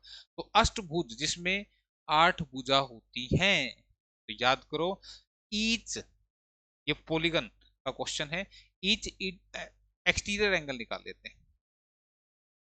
दोनों तरीके बताए थे मैंने, ये वाला थोड़ा सा आसान होता है। प्रत्येक बाह्य कोण, ईच एक्सटीरियर एंगल कैसे निकालते हैं? 360 से डिवाइड कर दो जितनी नंबर ऑफ साइड्स हैं, कितना आएगा? 800 के 32, 8 पंजे 40, 45 डिग्री। तो आपको बताया था इंटीरियर और एक्सटीरियर का सम कितना होता है? 180। एक्सटीरियर 45 डिग्री आ गया, इंटीरियर निकालना है। इंटीरियर निकालना है, तो इंटीरियर क्या आएगा? 45 उधर जाके माइनस हो गया, कितना बच गया? 135 डिग्री। ठीक है, 135 डिग्री, यहां तक मेरे ख्याल से कोई दिक्कत नहीं आनी चाहिए। नहीं तो फिर दूसरा फार्मूला लगा लेना। ईच इंटीरियर एंगल, प्रत्येक अंत्य कोण बताया था ना, n-2 into 180 divide by N. N की वैल्यू क्या है? 8। हाँ यार, दो तरीके। 6 × 180/8, 4 दूनी 8, 4 चौक 16, 4 पंजे, 2 से 3 पे। दोनों में से जो अच्छा लगे उसमें कैलकुलेशन देखो कितनी, इसमें कुछ ये मुंह जुबानी हो जाएगी। ठीक है, इतना लिखने की जरूरत नहीं होगी। ठीक है, इतना अगर आ गया तो 135 डिग्री आ गया। तो अब आपके सिलेबस में ना साफ साफ लिखा हुआ है डिग्री एंड रेडियन, है ना? तो वो लिखा हुआ है आपके सिलेबस में। तो यानी कि अब मुझे इसको कन्वर्ट करना पड़ेगा। कौन सा मिटाऊं? ये वाला मिटा देता हूँ। अब ये एंगल किस में है? डिग्री में। मुझे कन्वर्ट करना है किस में? रेडियन में। तो ध्यान रखना, याद रखें 180 डिग्री पाई रेडियन के बराबर होता है। 180 डिग्री किसके बराबर होगा? पाई रेडियन के बराबर। 1 डिग्री किसके बराबर होगा? पाई/180। 135 किसके बराबर होगा? पाई/180 गुणा में 135। याद कैसे रहेगा? जो निकालना है ना वो राइट में रखना, ऐसे याद रहेगा। ठीक है, काट दो।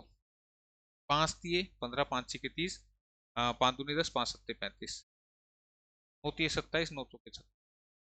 3 पाई/4, 3 पाई/4, ऑप्शन 2 आ गया। आसान था, आएगा क्या के लिए। ठीक है, नेक्स्ट। Next question.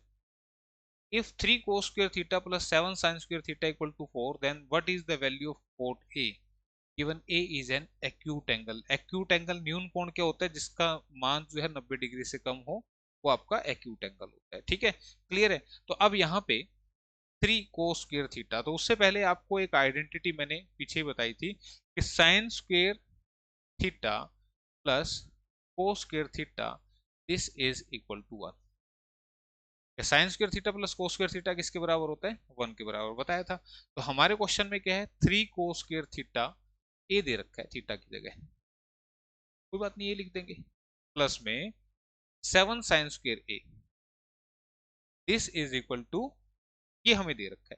तो अब मैं क्या करूंगा, मैं इसको करूंगा 3 cos² A प्लस में 3 sin² A प्लस में 4 sin²A। क्या किया मैंने, मैंने क्या किया, मैंने इस 7 को ऐसे तोड़ दिया, 3 बार यहाँ 4 बार। ऐसा क्यों किया, ऐसा करने से ये देखो इन दोनों में 3 कॉमन आ गया, ये बन गया cos² A प्लस में sin² प्लस में ये एज इट इज रह गया। कोई दिक्कत यहाँ तक होनी नहीं चाहिए। भाई मैंने क्या किया, 7 बार में से 3 बार अलग निकाल दिया, क्यों, ताकि इन दोनों में 3 कॉमन आ जाए और ये इकट्ठा हो जाए। और इसकी वैल्यू तो मैंने बताई थी, एक होती। अब ये मत बोलना बोला जी sin² प्लस cos² बताया था, ये तो cos² प्लस sin² है। ऐसे जोड़ो बात बराबर है। तो इसकी वैल्यू 1 है, तो ये बन गया 3 प्लस में 4 sin² A बराबर है 4। ये 3 उधर जाके माइनस, ठीक है, 3 माइनस हो गया। sin² A कितना बच गया, अब sin² A कितना बच गया, 1 बाई मल्टीप्लाई से डिवाइड में आ गया।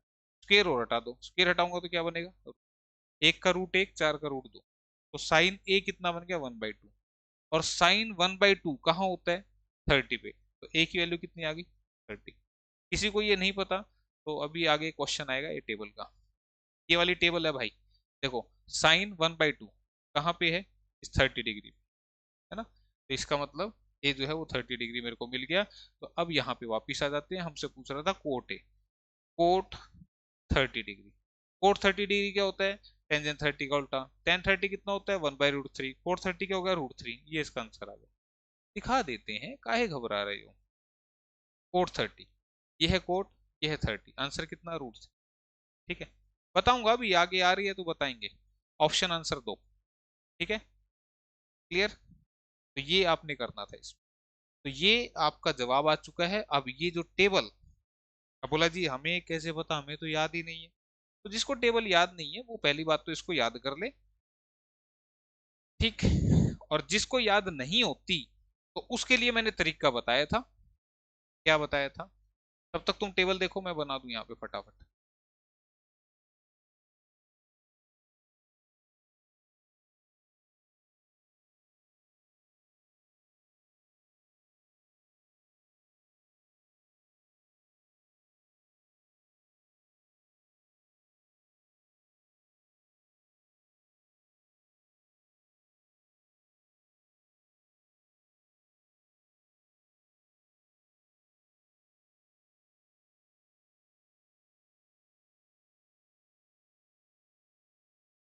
या तो ये टेबल याद कर लो जो तुम्हारे सामने है, या फिर ये 3 ट्रायंगल याद कर लो। इसी से पूरा आपका हाइट एंड डिस्टेंस था, मैंने पहले ही बताया था। ठीक है, यहाँ पे साइन बताया था मैंने, साइन थीटा परपेंडिकुलर अपॉन में हाइपोटेनस। ये परपेंडिकुलर है भाई, ये बेस है, ये हाइपोटेनस। लंब आधार कर्ण, लंब आधार कर्ण। साइन थीटा p/h होता है, कोस थीटा p/h होता है, पीछे सिखा चुका हूँ ये। टेन थीटा p/b होता है। इसी का उल्टा होता है कोस थीटा, इसी का उल्टा होता है सेक थीटा। कर रहा हूँ मैं, सेक थीटा कोट थीटा, ठीक है। इसका उल्टा यानी कि ये h/p, ये h/b, ये b/p। मैं क्या बताना चाह रहा हूँ, मैं काय के लिए इतना लिख रहा हूँ, मैं ये बताना चाह रहा हूँ कि साइन थीटा अगर इससे देखें तो p/h, तो 1/2। तो साइन 30 होगा 1/2। फिर से देखो, कोस थीटा b/h √3/2, तो कोस 30 क्या होगा, √3/2। देखो यहाँ एंगल 30 ले रहा हूँ ना मैं इस वाले में, कोस 30 √3/2। देखो कोस 30 कितना लिखा हुआ, कोस 30 √3/2 लिखा है कि नहीं लिखा हुआ। फिर इधर से भी देख लो, टेंजेंट 60, अगर मैं थीटा को 60 ले रहा हूँ तो टेंजेंट 60 क्या होगा, p/b, तो 60 होगा √3 टेंजेंट, ओ सॉरी √3/1। Tangent 60 p/b, √3/1। तो देखो टेंजेंट 60 क्या लिखा हो, टेंजेंट 60 √3/, ये ना। तो मैं ये कहना चाह रहा हूँ भाई, जिस बच्चे को टेबल याद नहीं होती वो यहां से कर ले। कैसे याद कर ले, आपसे बोलते कोई भाई कोट 45 बता दे क्या होगा, तो कोट 45 टेंजेंट 45 का उल्टा होता है। टेंजेंट 45 क्या बताइए, ये बताइए, ये बटे ये 1/1। तो 1/1 करूँ या 1/1 करूँ तो आंसर तो एक ही आएगा। तो ऐसे पूछो बोलो सीकेंट 30 बता दो क्या होगा, सीकेंड 30 यहाँ दो, ये 30 वाली है ना, सीकेंड 30 किसका उल्टा, कोस का उल्टा, कोस होता है √3/2, तो सीकेंड का होगा 2/√3। देख लो, लिखा है सीकेंड 30 कहीं पर भी, सीकेंड 30 2/√3, मैंने तो नहीं देखा उधर। मैं क्या बता रहा हूँ ये ध्यान रखो, ये तीन याद करो या ये टेबल याद करो। टेबल की पहली लाइन याद कर लो बस, 0, 1/2, 1/√2, 3/2, 1। याद नहीं हो रही तो इसका भी तरीका होता है,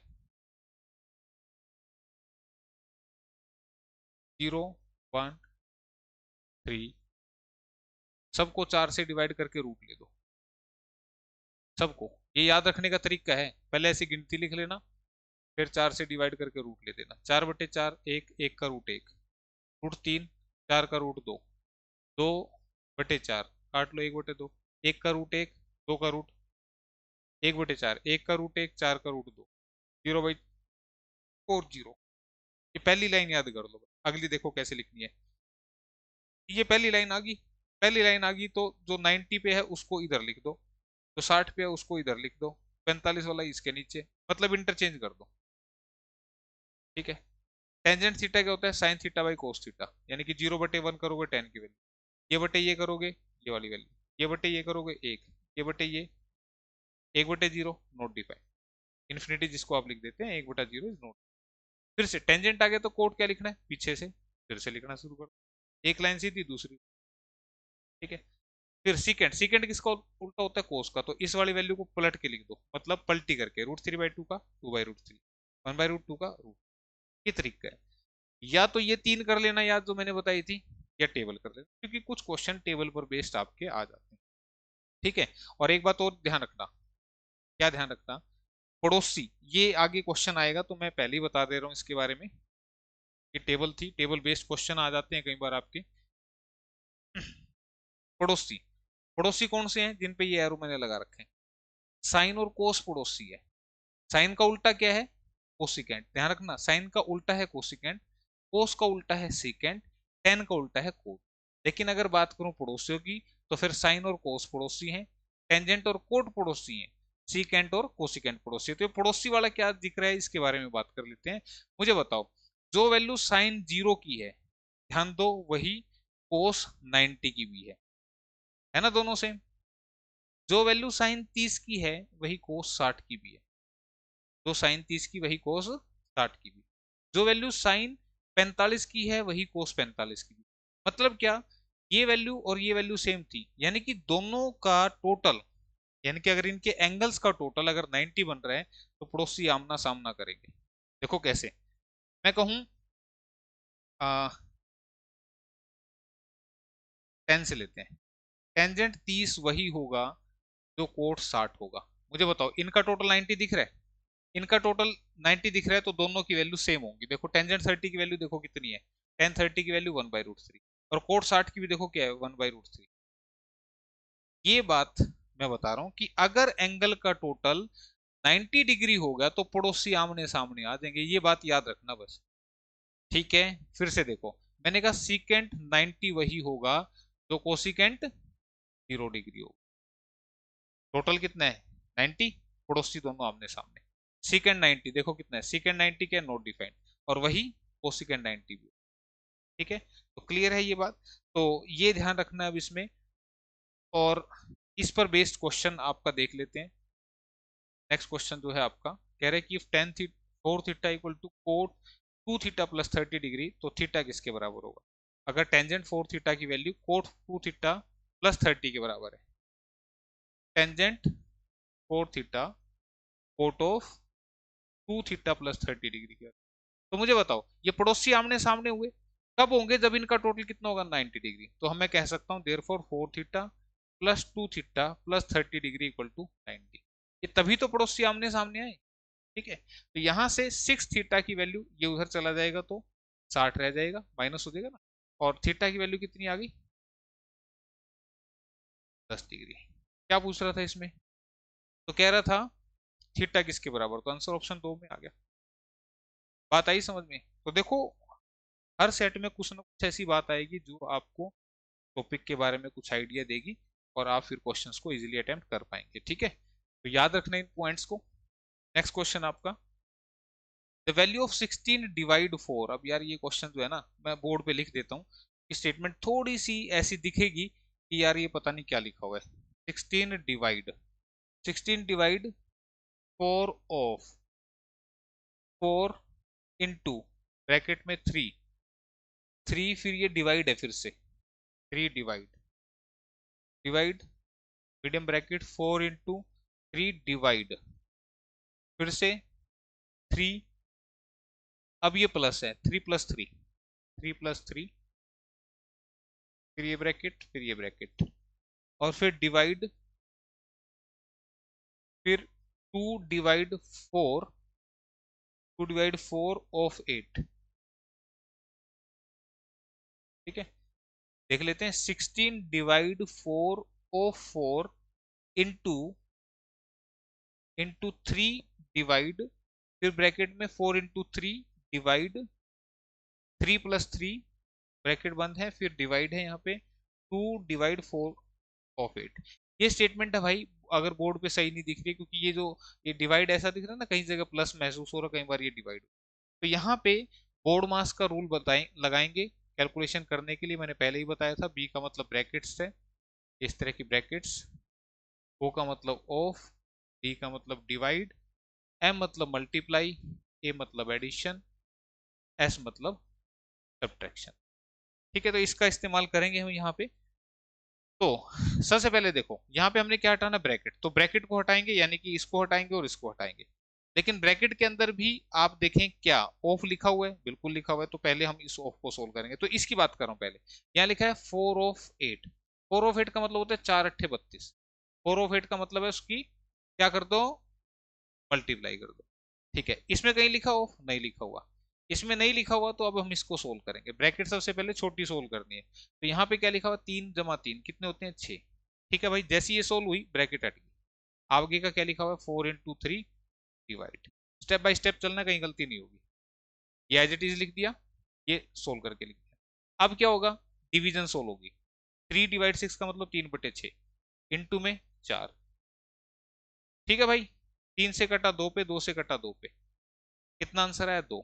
आगे क्या लिखा हुआ है, 3 डिवाइड। जैसे ही सोल्व होता चलेगा ब्रैकेट हटती चलेंगी। ये एज इट इज है, इसका आंसर 2 था। 3/2 का मतलब 3/2। क्लियर है यहाँ तक। अब आगे का लिख दें। आगे क्या लिखा हुआ है, 16 डिवाइड 4 ऑफ 4 इंटू, बड़ा लिख दिया, 4 ऑफ 4 इंटू। ठीक है भाई, क्लियर है, 4 इंटू, इसका आंसर ये लिखा हुआ है। अच्छा, उधर में क्या लिखा हुआ है, डिवाइड में। डिवाइड में लिखा है 2/32, ये वाला इधर का लिखा।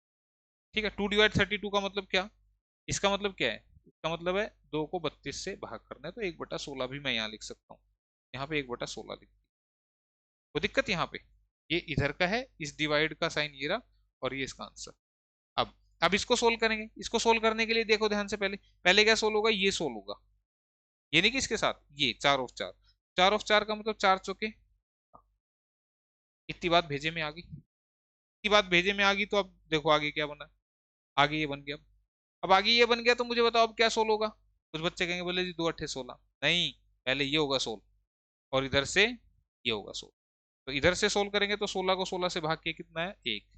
इसको सोल्व करेंगे तो कैसे करेंगे, 3/2, भाग को लिखो गुणा, और इसको सामने वाले को पलट दो। 2 अट्ठे 16, 8 × 3 = 24। इसका आंसर 1 था, इनटू एज इट इज था। इसका आंसर 8 था, सॉरी 24 था। ठीक है, तो 24 इसका आंसर बनेगा भाई, 24। तो 24 मुझे ऑप्शन में कहीं दिख नहीं रहा, लेकिन 24 इसका आंसर आना चाहिए। ठीक है, कुछ और बचा तो नहीं ना, बस ये देख लेना। 2 अट्ठे 16 और 8 × 3 = 24, 24 और ये आंसर बनेगा इसका। साइन जो हमने लिए हैं इसके हिसाब से ये आंसर बन रहा है। फिर भी एक बार कहीं कोई मिस्टेक हो तो चेक कर लेना। ठीक है, मैं भी देख लेता हूं एक बार।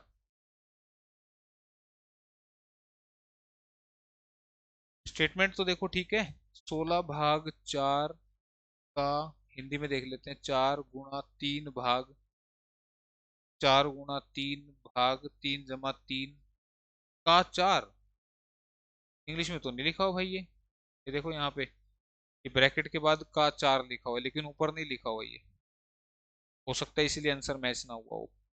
ठीक है, यहाँ का 4 लिखा हुआ है, इसका मतलब इसमें भी यहाँ पे कुछ था। दोबारा से करना पड़ेगा तेरी के। एक बार भाई, जिस बच्चे ने ये स्टेटमेंट लिखी है ना उसके हिसाब से आंसर लिख लेना। दोबारा कर देता हूँ मैं सोल्व। दिक्कत काहे की, अब स्टेटमेंट में ही गड़बड़ थी तो मैं क्या करूँ भाई। हिंदी में कुछ और लिखी है स्टेटमेंट, है ना। यहाँ लिखा हुआ है 3 + 3 का 4, यहाँ पे का 4, और फिर ब्रैकेट बंद करिए। ठीक है, फिर ये क्या है, प्लस का निशान है शायद ना, डिवाइड का है, डिवाइड का। भाई इसमें यही है, इस टाइप के अंदर ना ऐसे दिक्कत साइन की है। 2/8 का 4, 2/8 का 4 ये लिखा हुआ है। चलो फिर एक बार फिर देख लेते हैं भाई सोल्व करके, फटाफट से। जिसको नहीं समझ में आया फिर से देख लो। सबसे पहले ये सोल्व होगा, 8 के 32, ये बन गया 2/32। 2/32 का मतलब 2/32 कितना आया, 1/16। इसको सोल्व कर लिया भाई हमने। इसको सोल्व करते हैं। सबसे पहले क्या सोल्व होगा, ब्रैकेट सोल्व होती है तो ये सोल्व होगी पहले। 3 + 3 क्या हो गया, 6। ठीक है, भाग में 4 × 3, स्टेप बाय स्टेप चलना है भाई, गलती नहीं करनी। इसके अंदर है ना भाई पहले, तो अब ये क्या होगा, 3/6 गुणा में 4, 3 से कटा 2 पे, 2 से कटा 2 पे, यानी कि इस ब्रैकेट के अंदर का आंसर 2 आ रहा है। इस ब्रैकेट के आंसर का आंसर क्या है, 2 है। और इस ब्रैकेट के जस्ट साथ का लगा हुआ है, तो ये क्वेश्चन अब बन गया क्या, 3 डिवाइड। इसका आंसर क्या आया, 2। इसका आंसर 2 आया, ये लिखा था मैंने 2 था ना इसका। अब बाहर क्या है, का 4। अब आए ना हम इसमें, तो पहले अब ये सोल्व होगा, ये ध्यान रखना। तो ये क्या बन गया, 3/8। और 3/8 को क्या लिखेंगे, 3/8। ठीक है भाई, इसका आंसर 3/8 है, इसका आंसर 1/16 है। इधर को और देख लेते हैं, इधर क्या है, 16 भाग, क्या 16 होगा, 4 का 4। 4 का 4 कितना हो गया, 16 इंटू में। ठीक है, 16/16 क्या बन गया, 1। 1 इंटू में यहाँ लिख लेते हैं। ये वाला सोल्व कर दिया भाई मैंने, ये आया 1 इंटू में। इसका आंसर क्या आया था, 3/8। भाग में, भाग में इसका आंसर क्या था, 1/में। ठीक है, अब सोल्व कर लेते हैं। तो 3/8, भाग को लिखो गुणा और इसको पलट दो, ये 8 दूनी 16, 3 दूनी 6। अब देखो 6 कहीं लिखा है भाई, लिखा ऑप्शन 1 में। तो क्या गलती थी भाई, इंग्लिश में स्टेटमेंट कुछ और थी, हिंदी में कुछ और थी। तो हिंदी वाली स्टेटमेंट के हिसाब से ये सही है, आंसर 6 आ रहे हैं। ठीक है, 2 क्वेश्चन हो गए भाई हमारे, कोई दिक्कत नहीं, समझ में आने चाहिए। एक बार और समझ लिया। ठीक है, तो चलो फिर अगला क्वेश्चन देख लेते हैं। रूल नहीं छोड़ना, बस जिसने बोर्ड मार्क्स छोड़ दिया वही क्वेश्चन गलत हो जाएगा।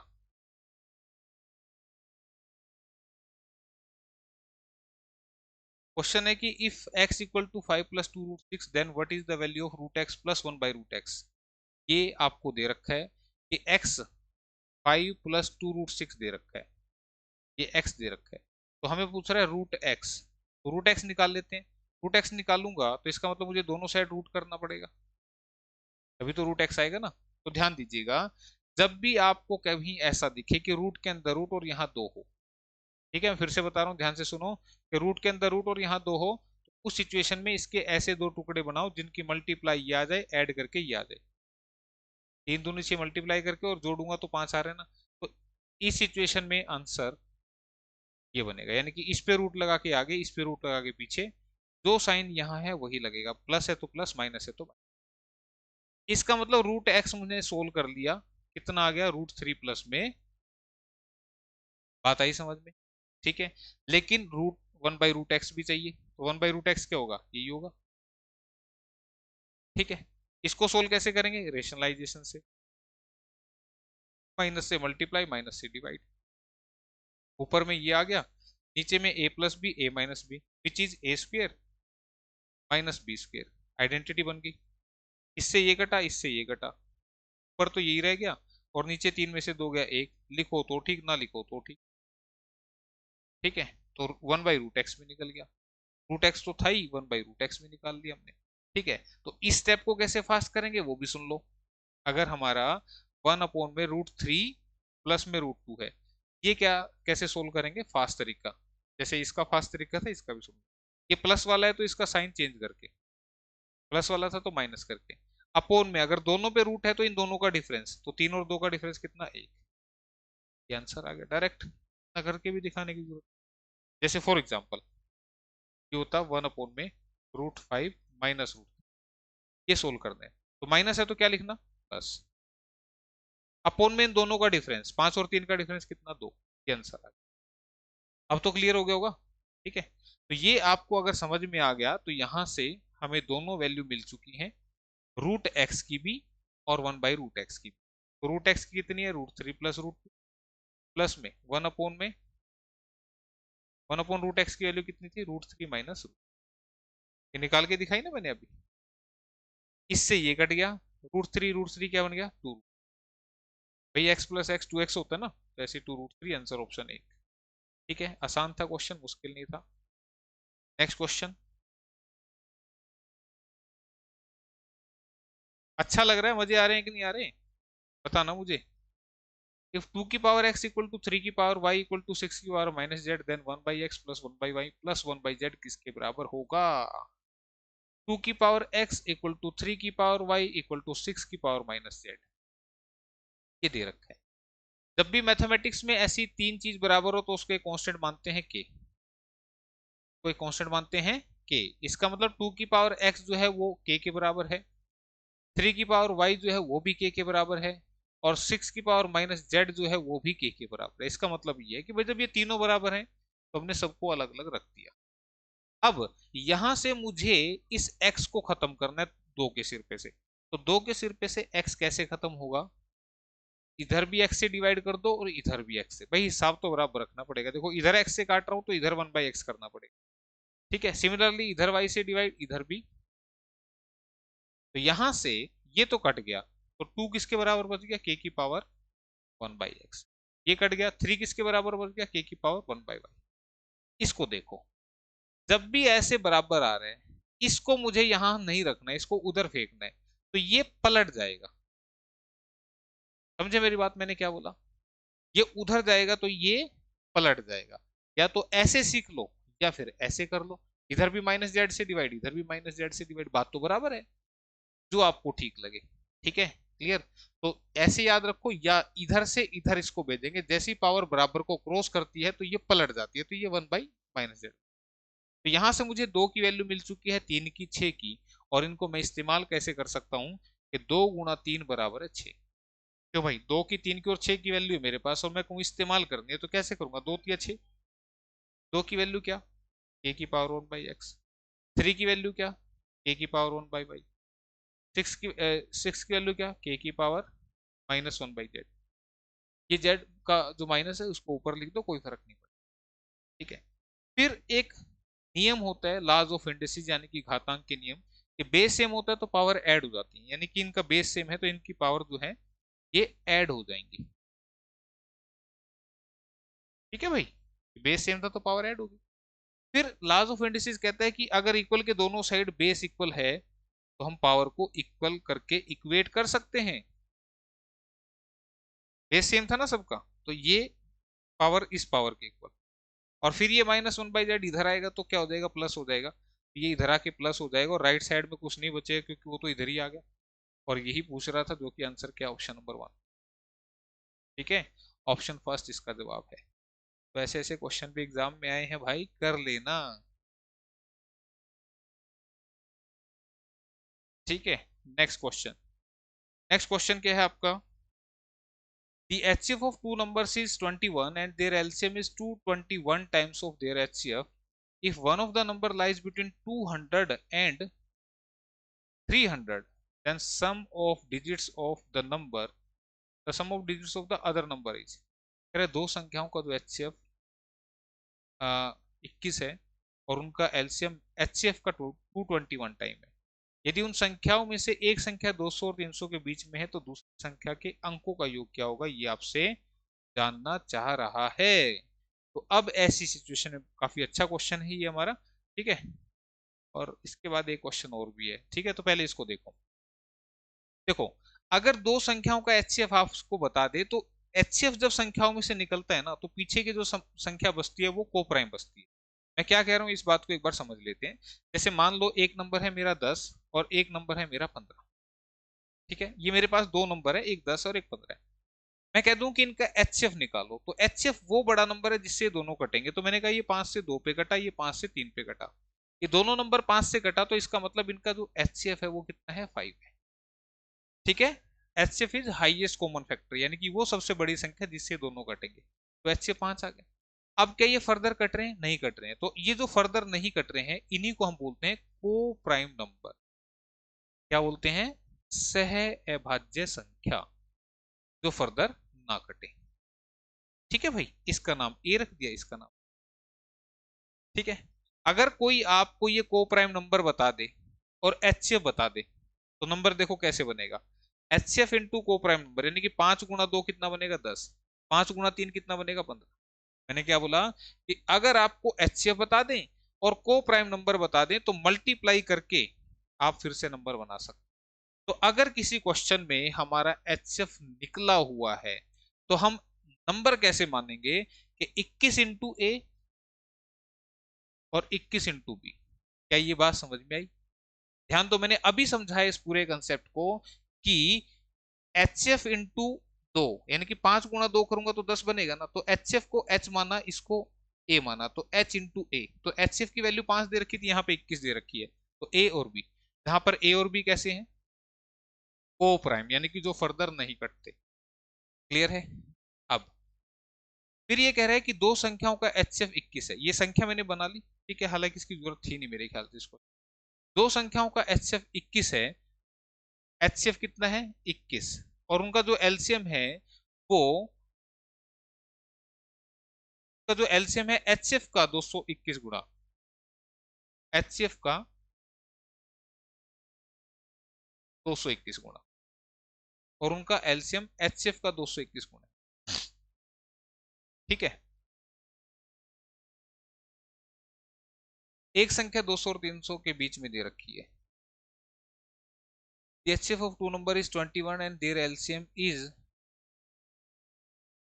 ठीक है, चलो इतनी बात समझ में आई, यानी कि यहां से एलसीएम कितना हो गया, इस बात में मेरे ख्याल से कोई दिक्कत नहीं होनी चाहिए। ठीक है, देखो मैंने पहले तो ये कंसेप्ट सिखाया, क्यों सिखाया मैं अभी बात करूंगा उसके बारे में भी। तरीके और भी हो सकते थे लेकिन माइंड में जो क्लिक किया उसी से कर लेते हैं। मैंने ये कंसेप्ट आपको जो सिखाया इससे मैंने बताया कि अगर एचसीएफ दे रखा हो तो 21 इंटू ए करेंगे तो पहला नंबर आएगा, दूसरा नंबर आएगा 20 करके। ठीक है, एचसीएफ दे रखा है, एलसीएम हमें बता रखा था, एचसीएफ का 221 टाइम है, तो एचसीएफ हमारा 21 था, तो इसका 221 गुना कर देंगे तो एलसीएम आ जाएगा। अब एक हमारा रिजल्ट होता है कि first number into second number equal to LCM into में एचसीएफ, ये खास रिजल्ट है। First number into second number equal to LCM into में एचसीएफ। फर्स्ट नंबर क्या है, 21 into A, second number 21 into B equal to LCM which is 221 into 21, ये LCM हो गया, इंटू में एचसीएफ, एचसीएफ कितना है, 21। अब इस वाले 21 से ये वाला 21 कट गया, इस वाले 21 से ये वाला 21 कट गया, एक रोस भी कितना मिल गया, 221। इतनी बात समझ में आई? ये रिजल्ट इंपॉर्टेंट है, याद रखना, ये कंसेप्ट इंपॉर्टेंट है, याद रखना। ठीक है, इतनी बात समझ में आ गई। तो अब यहां से ए और बी ऐसे लेके आने, ए और बी ऐसे लेके आने कि जिससे हमारा ये सेटिस्फाई हो जाए, ऐसे दो ए बी सेलेक्ट करने जिससे हमारा ये सेटिस्फाई हो जाए। तो अगर मैं कह दूं यहाँ पे ए और बी की ऐसी दो वैल्यू है, कोई ऐसे दो नंबर जिनकी प्रोडक्ट ये आ रहा हो, देखो 21 से कट रहे हैं, नहीं कट रहा ये, तो ऐसे दो नंबर 7 से नहीं कट रहा, 11 से नहीं कट रहा, 13 से काटो, 13 कम 13, 9 बचेगा, 13 सत्तर, हाँ 13 से कट रहे हैं, तो 13 गुणा में 17। ठीक है, एक तो ये बन रहा है, एक एक गुणा 221 भी बनता है। तो ये ऐसे दो नंबर जिनकी मल्टीप्लाई करके 221 बने, तो एक गुणा 221 और 13 गुणा 17, 13 एकम 13 और 13 सत्ते 91, ठीक है, ये बन रहे हैं। क्लियर? तो अब देखो यहाँ पे मुझे ए और बी की वैल्यू मिल चुकी है, इसके अलावा कोई और वैल्यू यहाँ सेटिस्फाई नहीं हो रही है। तो ये वैल्यू अगर मेरे को मिल गई तो उसने बोला कंडीशन कि एक नंबर 200 और 300 के बीच का है। तो अब मुझे बताओ यहाँ पे नंबर क्या था, 21 से 21 भी, तो यहाँ अगर मैं इसकी 21 से मल्टीप्लाई कर दूं, इसकी 21 से मल्टीप्लाई कर दूं, और इसकी भी 21 से मल्टीप्लाई कर दूं तो नंबर मिलेंगे। 13 एकम 13, 13 दूनी 26 और 1 27, एक नंबर ये मिल गया। यहाँ पे भी 17 एकम 17, 17 दूनी 34 और 1 35। तो मुझे बताओ ये नंबर आ रहे हैं ना, इसका मतलब पहला नंबर ये है, दूसरा नंबर ये है। ये बात समझ में आई? फिर से सुनो, मैंने ये वाला क्यों नहीं लिया। अगर 21 की मल्टीप्लाई इससे करूंगा तो 21 एकम 21, 21 की मल्टीप्लाई इससे करूंगा तो 21 गुना 221 एक बड़ा नंबर आएगा। तो हमारे नंबर 200 और 300 के बीच के नहीं आएंगे, तो इसका मतलब ये तो नहीं लेंगे। आपने ऐसे पॉसिबल देख लेने ए बी की वो सारी पॉसिबल वैल्यू जिनको मल्टीप्लाई करके 221 आता हो, वो पॉसिबल वैल्यू आपने निकाल लेनी है। तो यहाँ 13 17 आ रही थी, तो 13 गुना ये किया, यानी कि 21 गुना 13 किया तो पहला नंबर, 21 गुना 17 किया तो दूसरा नंबर। तो वो पूछ रहा था तो दूसरी संख्या के अंकों का योग। तो एक संख्या 200 और 300 के बीच में आ रही है, तो दूसरी संख्या ये है, तो हमसे पूछ रहा है इसके अंकों का योग। 7 3 10 और 5 15, 15 कहीं दिख रहा है? बिल्कुल ऑप्शन नंबर 4 में दिख रहा है, तो ये इसका जवाब रहेगा। क्वेश्चन अच्छा था, कंसेप्ट दो दो आपको पता लगे, याद रखना इनको। ठीक है, ऐसे कुछ और टाइप्स भी आएंगी इसमें आगे, तो फिलहाल इसको याद रखना। ठीक, नेक्स्ट क्वेश्चन आपका।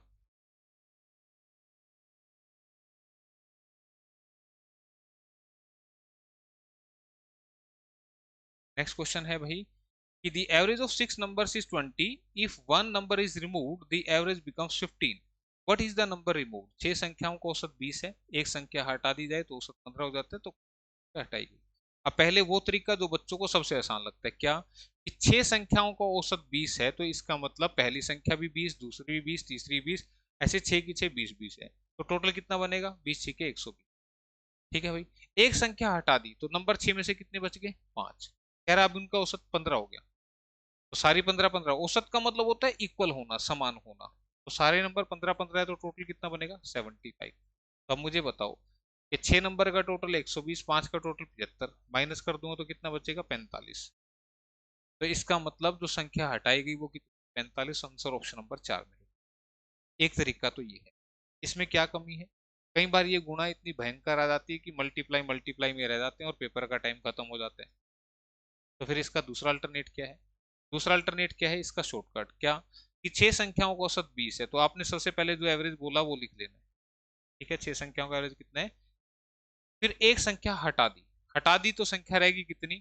थोड़ा सा गैप देके वो लिख, कितनी रहेगी? 5। अब औसत पहले 20 था, अब 15 हो गया, तो क्या हो गया? 5 कम हो गया। जितना कम हो या ज्यादा हो वो यहाँ मल्टीप्लाई कर। ठीक है, फिर से सुन लो। 6 संख्याओं का औसत कितना? 20, तो जो औसत पहले बोला वो आपने लिखना है। फिर एक संख्या हटा दी तो टोटल संख्या रहेगी कितनी? 5। अगर एक संख्या और जुड़ जाती फिर संख्या हो जाती यहाँ पे 7। ठीक है, तो कह रहा है एक संख्या हटाने से औसत रह गया 15, तो पहले 20 था 15, तो कितना हो गया? 5 कम। जितना कम हो या जितना बढ़ जाता वो यहाँ मल्टीप्लाई होगा। इतनी बात समझ में? अब है आखिरी काम, यहाँ वाला। यहाँ वाला क्या काम है कि 3 तरह के केस होते हैं। एक संख्या ऐड करने वाला होता है, एक संख्या हटाने वाला होता है, और एक रिप्लेसमेंट वाला होता है, अदला बदली वाला। तो ये सेकंड केस है, जिस केस में अगर संख्या हटा दी गई और हटाने से अगर एवरेज घट गया, इसमें क्या है? एवरेज घट गया, तो घट गया तो यहाँ पे उल्टा करना है। किसी के हटाने से अगर एवरेज घट गया तो तुमने उल्टा साइन यानी कि प्लस का लगाना है, और किसी के हटाने से अगर एवरेज बढ़ जाता फिर साइन माइनस का लगाना है। बस 20 और 25 कितना हो गया? 45। क्वेश्चन का आंसर खत्म। ठीक है, फिर भी इस टाइप को याद रखना, आगे जो और क्वेश्चन आएंगे उनमें इस चैप्टर की और टाइप्स को बता दूंगा। फिलहाल आज का प्रैक्टिस सेट समाप्त होता है। कैसा रहा कमेंट करके जरूर बताइएगा। फिर नेक्स्ट प्रैक्टिस सेट के साथ। Okay, bye bye, take care.